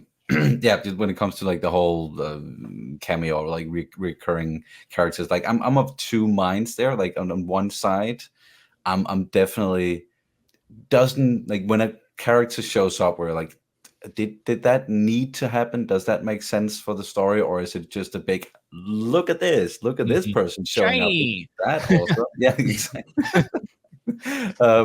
And that's why I'm so happy the way that they did the end of the Bad Batch actually was like focusing in on that core cast of characters and not having like a Vader show up. Like, of course, yeah, it made sense they had Tarkin show up in the end because like he was already sort of involved with it, and oh yeah, the Scylla Beast, but it tied back, and the stuff with the cloning and Palpatine, but it was still like it was focused on the Bad Batch, Omega. The clones, yes, but not throwing in Rex and Cody and everyone in the end, and just having a big, like, everybody's gonna come to Tantus fest. I'm really glad that they didn't do that. But then on the other side of things, being a content creator and especially doing reactions, people tend to show up more when stuff like that happens. So like if I'm just being very, like, I guess, like, cynical about it, or like only thinking about the business side of it for myself, for my channel, then I sort of wish they would do it more, because it would mean more views and more people watching. The videos would do better, because, like, yeah, I've loved watching the Bad Batch, absolutely loved it, but like views wise for my channel, they ate, maybe not shit, but they ate Bantha Poodoo. So yeah, there's a reason why some of the most viewed episodes I think every reactor has is the Anakin episode of Ahsoka. Well, you're speaking to something I think larger there too, and I would apologize on behalf of all the Americans for those videos not doing as well as your other ones, because it is a huge American problem that we do not take animation seriously like the rest of the world. Or at least large swaths of the world, like Japan. You know, like for us, you know, an animated show doing something thoughtful, everybody always acts like a miracle just happened. Like, wow, that baby show is actually, I can't believe it. I actually cried. Bluey almost sold his house. Wow, it was amazing. Like, we are so disrespectful to that whole medium. So to tie what you're saying in with the earlier question about which, you know, live action or animation, I don't have a preference, but for that reason, like, I hate that we have a reality where the animated videos on any of your channels do worse by default because they're based on an animated thing, or reality where you have people that, like, they'll get an incredible story like Rebels, you know, which I think is the greatest Star Wars story ever told for me. And then, but there are people that didn't take any of that seriously until it got adapted into live action, as if that's some superior fine dining experience, when, you know, people might not like this, but I think that some of the most incredible, mature, just like devilishly smart, but also just like intense writing about fascism and democracy falling and pain and trauma happened in the Bad Batch. And because Andor existed, everybody acted like only Andor had ever done it and would ever do it. Exactly. And it's like, that's just not, like, even Resistance being goofy and slapstick and on Disney XD and cell shaded looking like Wind Waker and things, like, people completely overlooked that show. But the entire thing is about the slow creep of fascism and how it ruins your communities and how leaders are compromised. And like Resistance features a character whose origin story is that his brother got cocky in a race and accidentally killed his wife and child. And, you know, so for when people are like, oh, I'm not going to check it out because it's animated, or I don't need to see Sonny react to that because it's animated, it's like you're missing out on so much. And other places just don't do that. Like when you look at the Visions, especially Visions Volume 2, and how it was all of these worldwide studios all coming together, like the love that they put into that, because that's their life. Like they are animation studios primarily, like Studio La Cachette or Studio Mirror, whoever. And people just like, you know, it's a cartoon. It's like, you guys are, I don't get it. I don't know what it'll take. Like I would love it just in a spiteful way if Lucasfilm was like, yeah, we're actually going to shelve live action for 20 years. Like we're just going to do animation until you get it. That would make me so happy. It's the microaggressions for me. It's like even when Star Wars animation is being praised, they're like, this is just as good as live action. Wow. It's like, well, that should go without saying. That shouldn't be part of the comp. That should be pretty good for a animated series. Right, exactly. For a cartoon.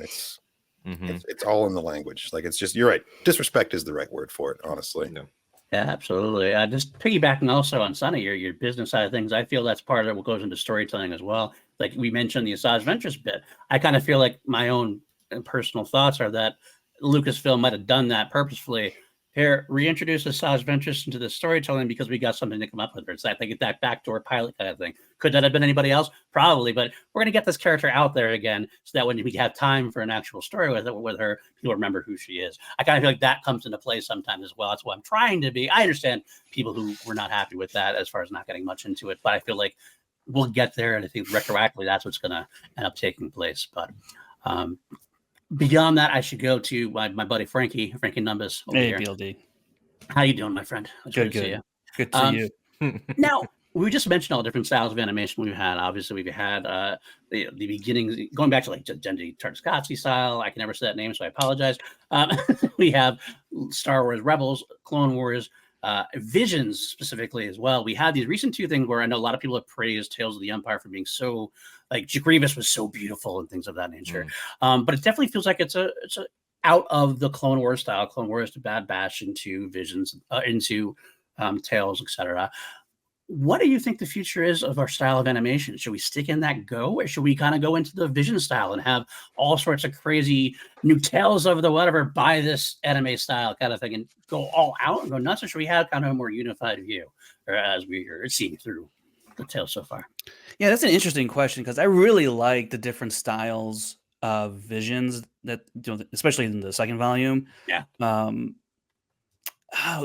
And I also really love kind of like the evolution that the Clone Wars animation style has morphed into and going through the first, 6 seasons of Clone Wars and the final season. Then you got Bad Batch, and then you have Tales. It's like watching a kid grow up. Yeah, it really is. And I'm just utterly impressed, like by Bad Batch and first to start with, season 7 Clone Wars, and just throughout, and just even in, there's some shots in Tales with Morgan Elsbeth. I mean, she's like has her hand on the ground, and I'm just like, this is animation. Dirt, like man. It looks beautiful. Yeah, the dirt. And I'm blown away by it. But also I think the styles of animation and Visions lends to the storytelling in itself and kind of the characters that they bring to that. And so I'm kind of mixed, but I do definitely favor this animation style that Lucasfilm has developed. And I would love to see really any story in that style. I'm not a huge animation fan. But Star Wars has definitely shifted my opinion on seeking out other stories in the style of animation, whether it's whatever it is, right? So anime, what have you. What was the initial question? I'm really just like blown away by the anime. I would love to see more of the Clone Wars style. If I think, are we dubbing it the Clone Wars style? Is that what we've? I don't know if we are not. Well, I guess we're gonna. I think the Clone Wars style. Yeah. I just want to say, would we want to see a Vision style like in canon kind of thing, like Tales of? In canon, getting to see Darth Vader or whoever. I guess personally, probably not. I mean, I'd still watch it, obviously, but I think I'm so in love with this new animation style they've developed. I kind of want to see, like, seeing Vader in that animation style is like, hell yeah. I was like, even though it was for like 7 seconds or whatever it was, I was like, that's delicious looking. Like, so that's just my personal preference. Yeah. Absolutely. I want to see the Rebel style, I think but with money. Visions, the anthology style works best with shorts because I'm not while I appreciated getting a sampler of all those different art styles, I'm not sure if I could sit through multiple seasons of each one of them. You know, Yeah. Sometimes it's better to just get a taste. You don't want Mandalorian season 4 to be like in the OW song, like felt.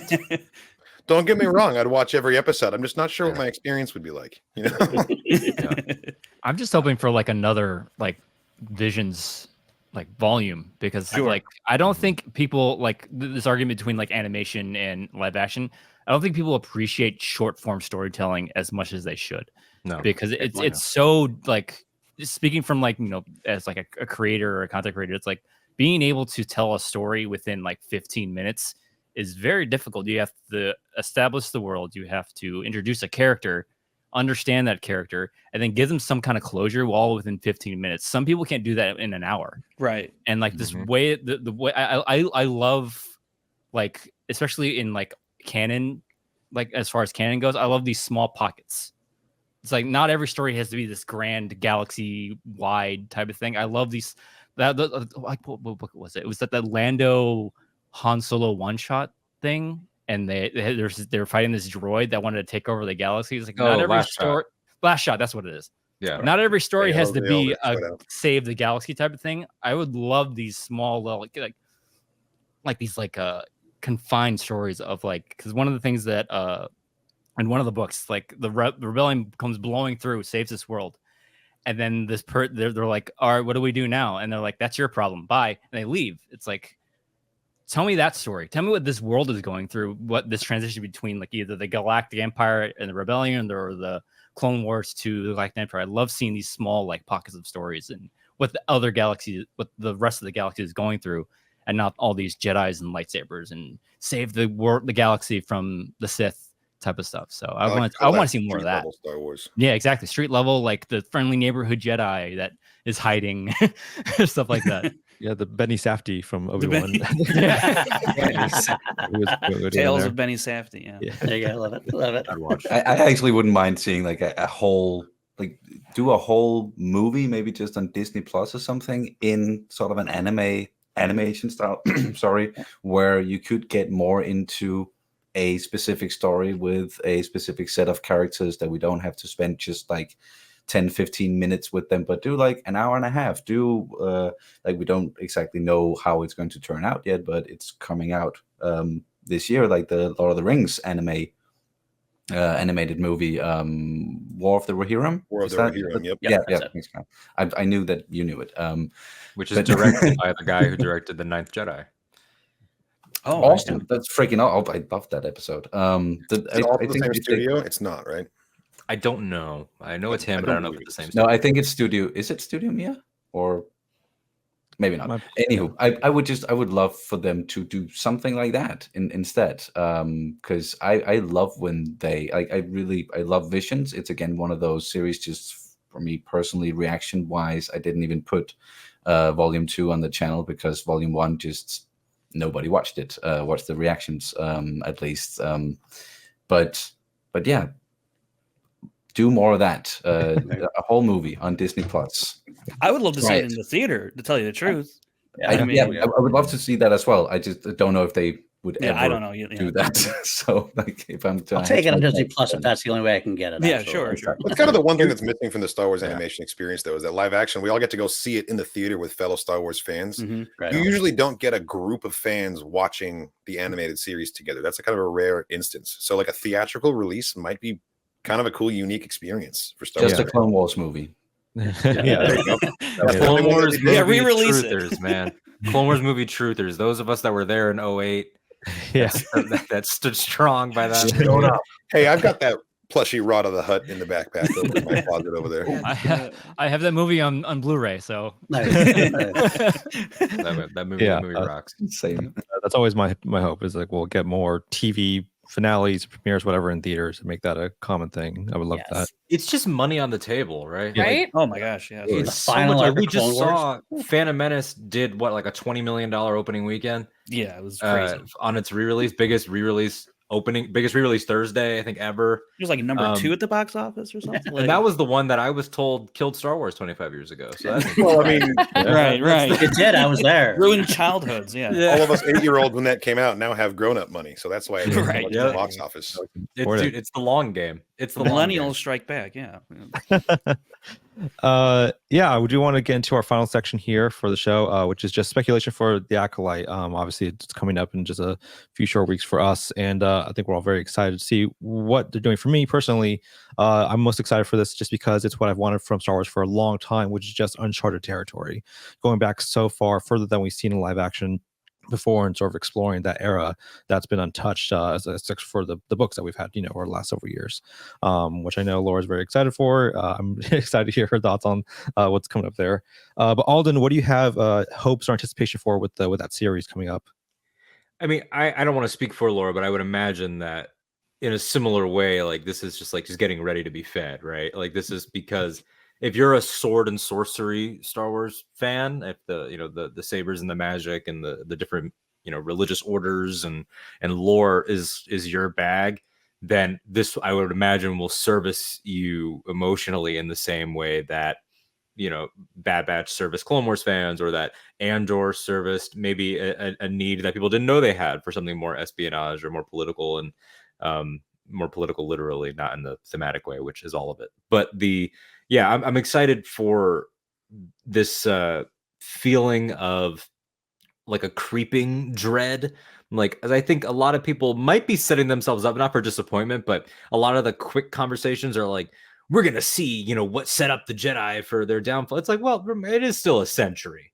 Like, it is still a long time. So I don't think that by the end of this, we're going to feel like, wow, and here comes, this is the Palpatine. Like, I really don't think that. But what I'm excited for is to see the Jedi, their perception of themselves change. When you look at like the teaser trailers so far, the full trailer, you have the character Yord saying that like it doesn't make sense that someone would hunt the Jedi, and it's like it makes sense to them. It doesn't make sense to you because you're inside of this insulated environment. And I think that it's become very in vogue, especially online, for people to just like simplify everything down to Jedi bad, actually. And it's like, well, no, the point is that Jedi good, actually. But how does a good thing lose its way? And the early seeds that have been in, chronologically, you go 2, 1, 3 for the High Republic phases, is, early looks at the hubris, early looks at having to team up with the, the militarized side of the Republic, early looks at, maybe we do have to kind of deal with the Senate a little bit more than we have. And then, by episode 1, obviously, like Jeff Bezos has a seat in the Senate and they're just calling him Newt Gunray. And so it's like, we're at the move down that path steadily. But I'm excited for something that feels like it is like these halcyon days of the Republic, and it is this like, for light and life appropriately. And it gives us satisfying looks at a fully functioning Jedi Order when they were, everywhere. Like, people forget that like the prequel Jedi Order was only like 10,000 strong. Like, you could fit all of the Jedi inside of most arenas. And like you could fit them all inside of an NBA game, like the entire Jedi Order. So to see them sort of as this institution, but get disturbed at what they're not capable of, that they can't just stop everything by being so great, is exciting. Absolutely. Yeah, because like you said, the creeping dread part is what I'm most excited for, and like sort of the seeds of like the teasing of like how that development starts. It's been a common theme and like the other shows too, in Andor and in The Mandalorian, the idea of like seeing a threat, rise from under your nose, and it's your hubris and like your arrogance that makes you think like, that can't possibly be something to be concerned about, which is like a real life theme. I think that we can all sort of see where that's being applied to. And for Sonny, yourself, getting into the show, what do you have anticipating for the Acolyte coming up? Well, yeah. Again, sorry, Laura. Haven't read any of the High Republic books or anything, so I'm coming into it. I just want them to show me what this era is all about, and I want to be surprised. I love that I don't know exactly what type of story that they're about to tell us here. I love that there's a lot of secrecy about it, or I should say, I am like the only like part of like in Star Wars lore that I've experienced or that I've seen that had anything to do with the High Republic was in Jedi Survivor. Sorry, spoiler if you haven't played it. I'm pretty sure most people know about that. It's at least in the game, but that really piqued my interest in that era, and then seeing a character like Dagan Gera and the whole thing with the Nile, and yeah, so I can't wait to explore a part of the galaxy that I personally don't know much about, and again to be surprised, and I don't know if I'm excited about or if I'm dreading like the online discourse when it comes to the Acolyte, because it's already like just shut the up and wait for the show to come out and watch it before you just so that is of course gonna be interesting, but as is the case with so many other things, I'm gonna again personally focus on this series, and when it comes out, watch it and make up my own mind about what I think about it, of course, but just not listen to all the noise that is very prevalent at the moment. So yeah, just focusing on the story and or the series and the story that they're going to tell us and the characters, that I am looking very much forward to, especially because I don't know much about it. Right. And it is something that I want them to do, is to not spend time in the same time periods that they always do. So this is right up my alley. Yeah, that's exactly the same for me. It's like, again, like I'm really excited just to see those different timelines that we haven't explored very much. Unless, again, you're the expert here for Laura. I've everything I know about the High Republic is through your tweets and your coverage of it online. So I'm very excited to see your thoughts on it and hear what you think is coming up. Obviously, you're going into the show with like some insight onto like sort of elements of it that, again, is very foreign to me. I really don't know anything to expect. But for you, what do you have on your mind going into it, like with established knowledge of what you can recognize already and what you are hoping to see that you don't know is in there? Well, I think people like me who love the High Republic probably need to curb some of our expectations. I'm very excited for the show, don't get me wrong, but and this technically is still the High Republic era, but it's, it's 100 years after everything that's happening in the High Republic right now. Also, I'm not offended by those who aren't keeping up with the High Republic. It's all good. There are only so many hours in a day. I don't keep up with comics generally, and I don't play video games, so we all have to pick and choose. Unless you're Alex Damon and you do it all. The rest of us have to pick and choose. But I've already gotten so much out of this show. I mean, like, you had me at the gold robes, like I was already on board fully. And I've already gotten my wish for this show, which is Vernestra Rose Light Whip on display, like box checked. I'm all set. One of the things that I'm really excited about, though, for this show, just in terms of how it was made, is the writer's room. I love that this show has a writer's room. I think The Mandalorian and Ahsoka could have benefited from having a writer's room. As much as I love both of those series, and I do, the scripts being penned exclusively by Filoni or by Favreau, I a lot of times think that they can benefit from input from more than one person. So I'm excited to see a story that actually put that into place play out. And yeah, it sounds like we're going to have a sort of mystery whodunit that's going to build with each episode. I love that form of storytelling, so I'm excited for that. Lacey mentioned earlier the martial arts style that we've seen snippets of. from the footage that we've seen. I remember seeing that May Indara fight at Star Wars Celebration. They showed us a clip of that in London.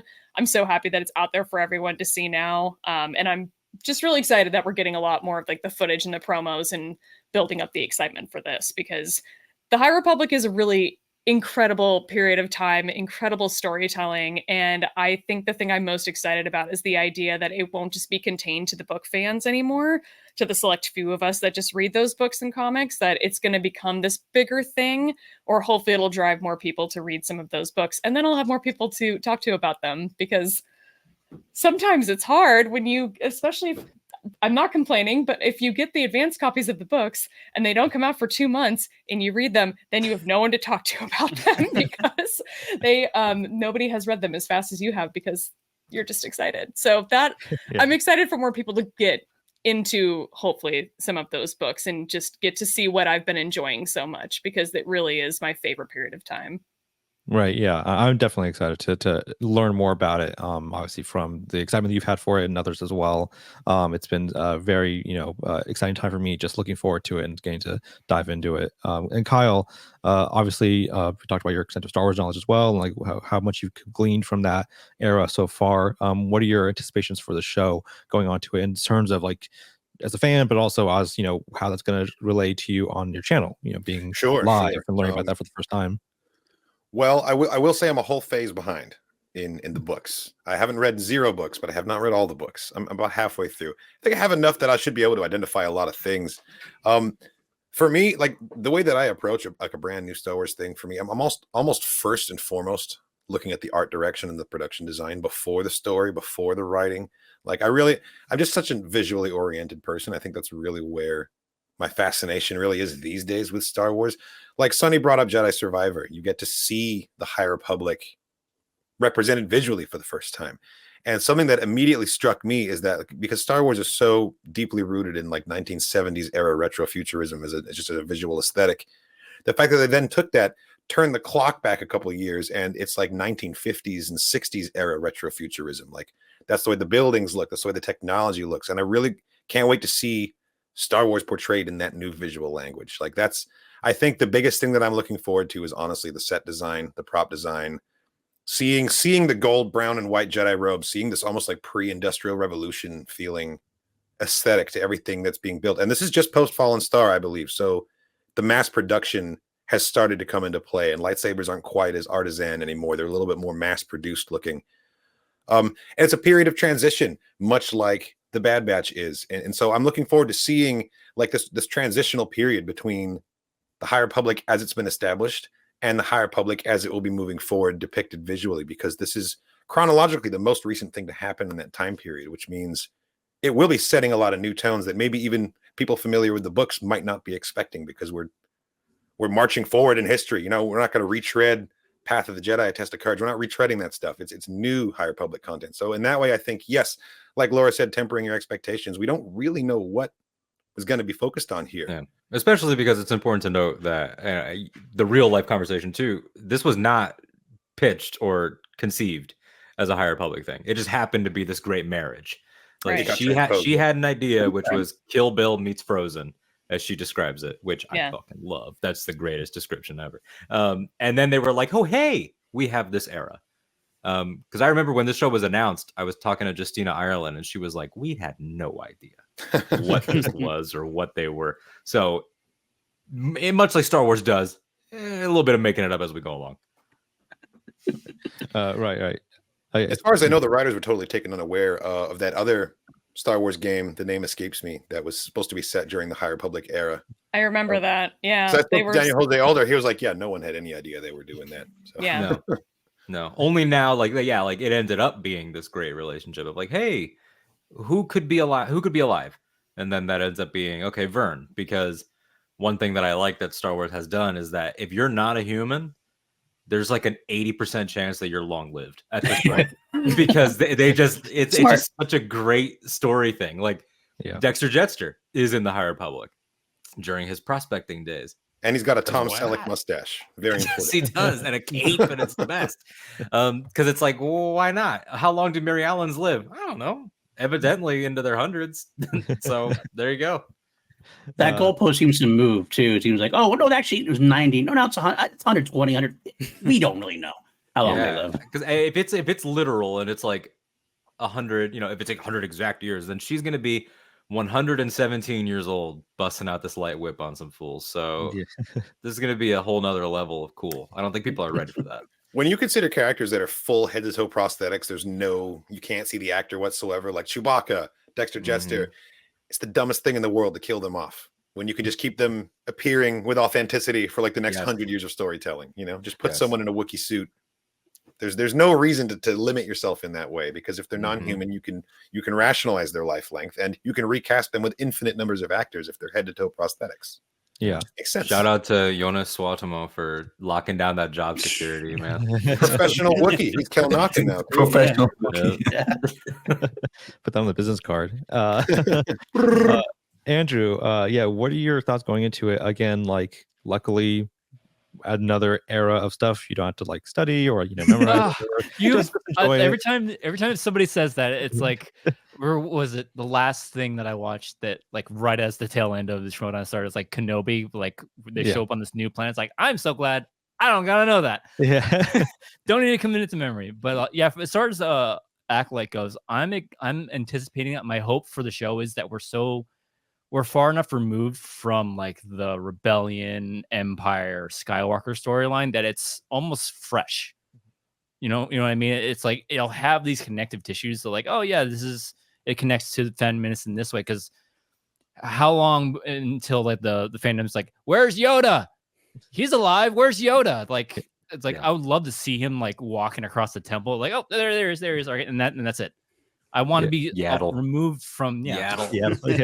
That's real but I don't want to be so connected to that, because as much as I love the Skywalkers and the Rebellion in that era, I want to be removed from that era of storytelling. I want something brand new that I've I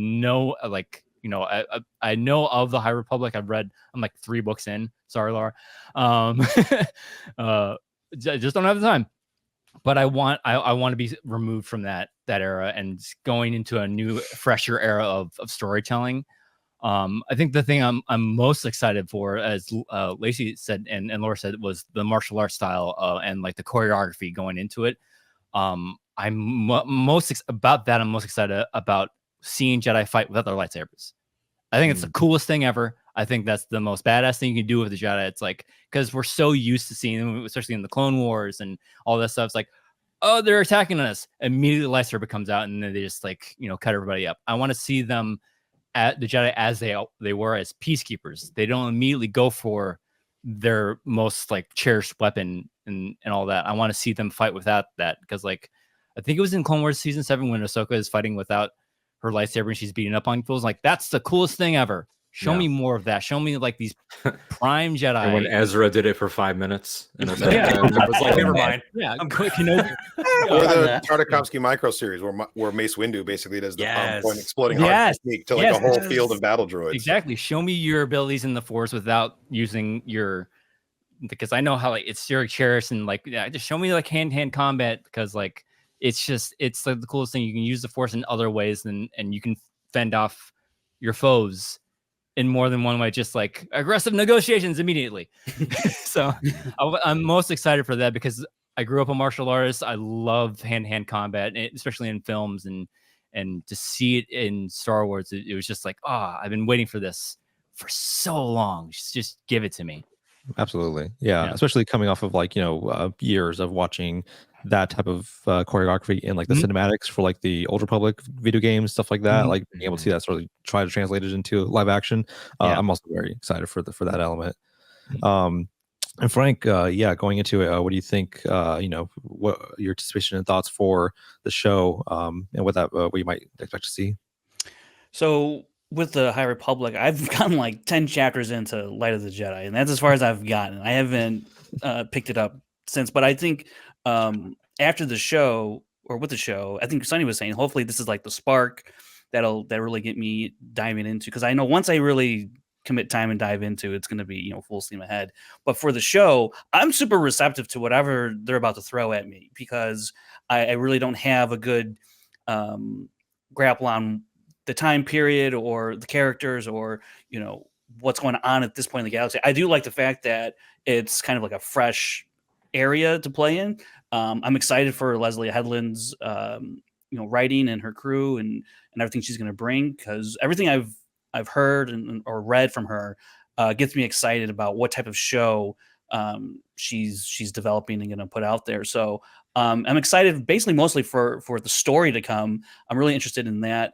After the end of the Phantom Menace, I saw that clip. It looked really cool. So looking forward to more of that. But I think more so the story is going to be, I think, what I'm most excited for, because it's an area that I'm personally just not super familiar with, and the fact that it's going to be on my television screen in mere weeks is pretty exciting to me. Yeah, same here. I mean, it reminds me of when, even like the early days of when they were talking about doing live action Star Wars on TV for the first time. Yeah, and like what that sort of like meant to me, like being able to see that novelty, and so like I kind of have that feeling again now going into this. And PLD, to help close us out for the whole thing, what are your thoughts going into the show and how you're going to receive that? Well, I'm echo a lot of what I've heard. I love the fact I love to see the martial arts on screen. I love what I've heard from Leslie Headland as well. She definitely seems to be one of us. She's read a lot of the EU stuff and everything else. She wants to basically, I remember the one quote, she's like, wants to take everything she's learned from everywhere and get it all in because it's her one chance potentially. I like that idea. But for me specifically, I think I look at Star Wars as like a bicycle wheel, and we are starting to spoke off from those cores. Like Andor was a good example of that, in terms of it was very different for a Star Wars show to go into that espionage side of things, that very, very serious adult side of things with no lightsabers and everything else. But it still, at its core, is a Star Wars show. The themes were there. The hope, the lack of hope at times, the fascism, everything else. I feel like that's a spoke. And I can go in a different angle with this one. The Acolyte could be a different spoke. Still have the Star Wars themes, but we get to present it in a different way, with the slow burn, the mystery side of things, which I've been getting into anyway. So I love seeing the potential of getting into a whodunit kind of thing, or where are we going to go next, and twists and turns and that kind of storytelling. I hope and pray, and I know this might be a big hope, I hope Star Wars fans in general can be patient with these experiments as we go to try different jobs. PLD. Okay. That's a lot. What are you asking for here? What are you? I'm actually obviously reasonable Star Wars fans. Never heard of them. Total miracle, right?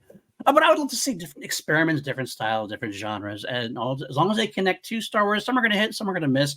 Like, why not try so we don't stay in that same soup? Let's get out there, try some new foods, try some new adventures, try some new things. I can always come back and get a good Dave Filoni animated Star Wars, like real core adventure kind of thing. We can always come back to mother, so to speak. Let's get back. Get back to me. That's so true, because it's like always come crawling back to Estelle. Yeah. Like it is gonna like always branch out. Like I don't want to be callous about it, but like when people are like, I just want something that's like completely like does not connect at all. That's just never gonna happen. Like realistically, it'll like, because Yoda, if he's not in this season, he will be in the show at some point. There's just no way on God's green earth that he won't. But seeing someone is different than them connecting to the plot of that. Yoda could just be walking down the hall, gives an order to Master Soul, and then pieces out for the rest of the show. Like, and that again, the word cameo was destroyed. Yeah, the word cameo, and then the word cameo will be destroyed. It's a Yoda cameo. It's like, no, he literally is in charge. Like, I don't know what to tell you, but we're always gonna have like, someone who's not here, who many people here know, Adam Witt, once described this as like, you're not gonna do Godfather 4, and then it's about the Corleone's waiter.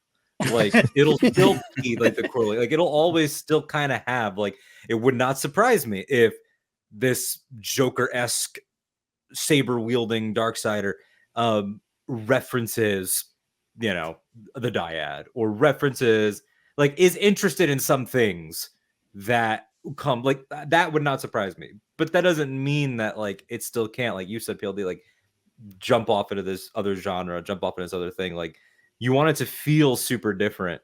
Andor is a great example of that. Like Andor is like so singular, but it is also the prequel origin to the side character of the prequel movie that directly stitches to the original movie. And we're always going to end up in that trap, but how do we go about it, I think, is the key. And you mentioning Leslie is great, because not only is she the first, not first woman to run a Star Wars show, because that's Jennifer Corbett, but the first woman to run a live action Star Wars series, the first queer person to run a Star Wars series. And in terms of her age, isn't being talked about a lot, which I love, is that she is the next age bracket down that we haven't had yet. Because Dave is either 50 or about to be 50. And so like him and John and JJ Abrams and Ryan, like those are the OT kids. This is the first Dark Times kid to run a thing. This is the first person who was like, yeah, for me, it was Zahn. It was the RPGs. It was the MMO. It was all that stuff. And then, you know, when I'm in my late 30s going on 40, it'll be a prequel kid that's going to be running a thing. And so this is our very first look at that. And it'll be she's already said there's going to be a legend species that gets in that has never been visualized. And I don't know what the hell that means. But I'm excited. Yuzhan Vong for Kyle. If there was a casual Yuzhan Vong in this show, I would just love to gleefully watch the internet. Just at a market buying some food, just in the background. Like, wait a minute. He's a button pusher on one of the ships. You're totally right though, Alden. Like, you know, we're all in the Star Wars universe with all these things, and it's hard to separate that entirely. Elements will always cross over. I expect we'll at some point, if this goes another season or so, we'll have some sort of reference to Plagueis or something, like, you know, even if it's like a sort of a really arbitrary or, you know, forced tease. It's just a way to sort of like, yes, they sort of toss those lines from one to another. But like Andrew said, though, I'm very excited though to see it keep the Star Wars universe expanding. I'm glad that we have on the horizon like the plans for the James Mangold film in the way past. We have the future with Rey and those things going on there. So it looks like they're finally sort of like saying the same thing. You know, we want to blow this up, even though there's going to be that, you know, familiarity with all of it. We're going in new directions, and that's something that I've always been excited for Star Wars, and I'm really, really excited that I think that's a great new horizon to look forward to. For us today here, I'm glad everyone was able to join us. I thank you so much for all your insight and passion, not just here today, but for your continued passion that you have across the internet, and for making the Star Wars space a positive community. I've followed all of you in your individual channels and platforms and, you know, accounts, and it's solace really to see what you guys are doing every day, just to share this with us. And as someone who's, you know, a creator in their own right doing this, but as a fan first, I thank you for the hard work that you're all doing every day. If you're watching this on YouTube, on the Passion Fruit YouTube channel, please like and subscribe, all that good stuff. If you find this on the newsletter, please subscribe to the Passion Fruit newsletter as well. You can also find us on our new Passion Fruit Discord, where we talk about content creation news and also fun stuff, TV, movies, all that good stuff in the side channels as well. We also have a Passion Fruit Patreon, which you can find exclusive interviews with content creators from across the internet, people that you may know and love. You also find some of the uncut chats from this on there as well, just some of the side chats we had at the beginning and end. And yeah, we'll catch you on the next episode. May the Force be with you.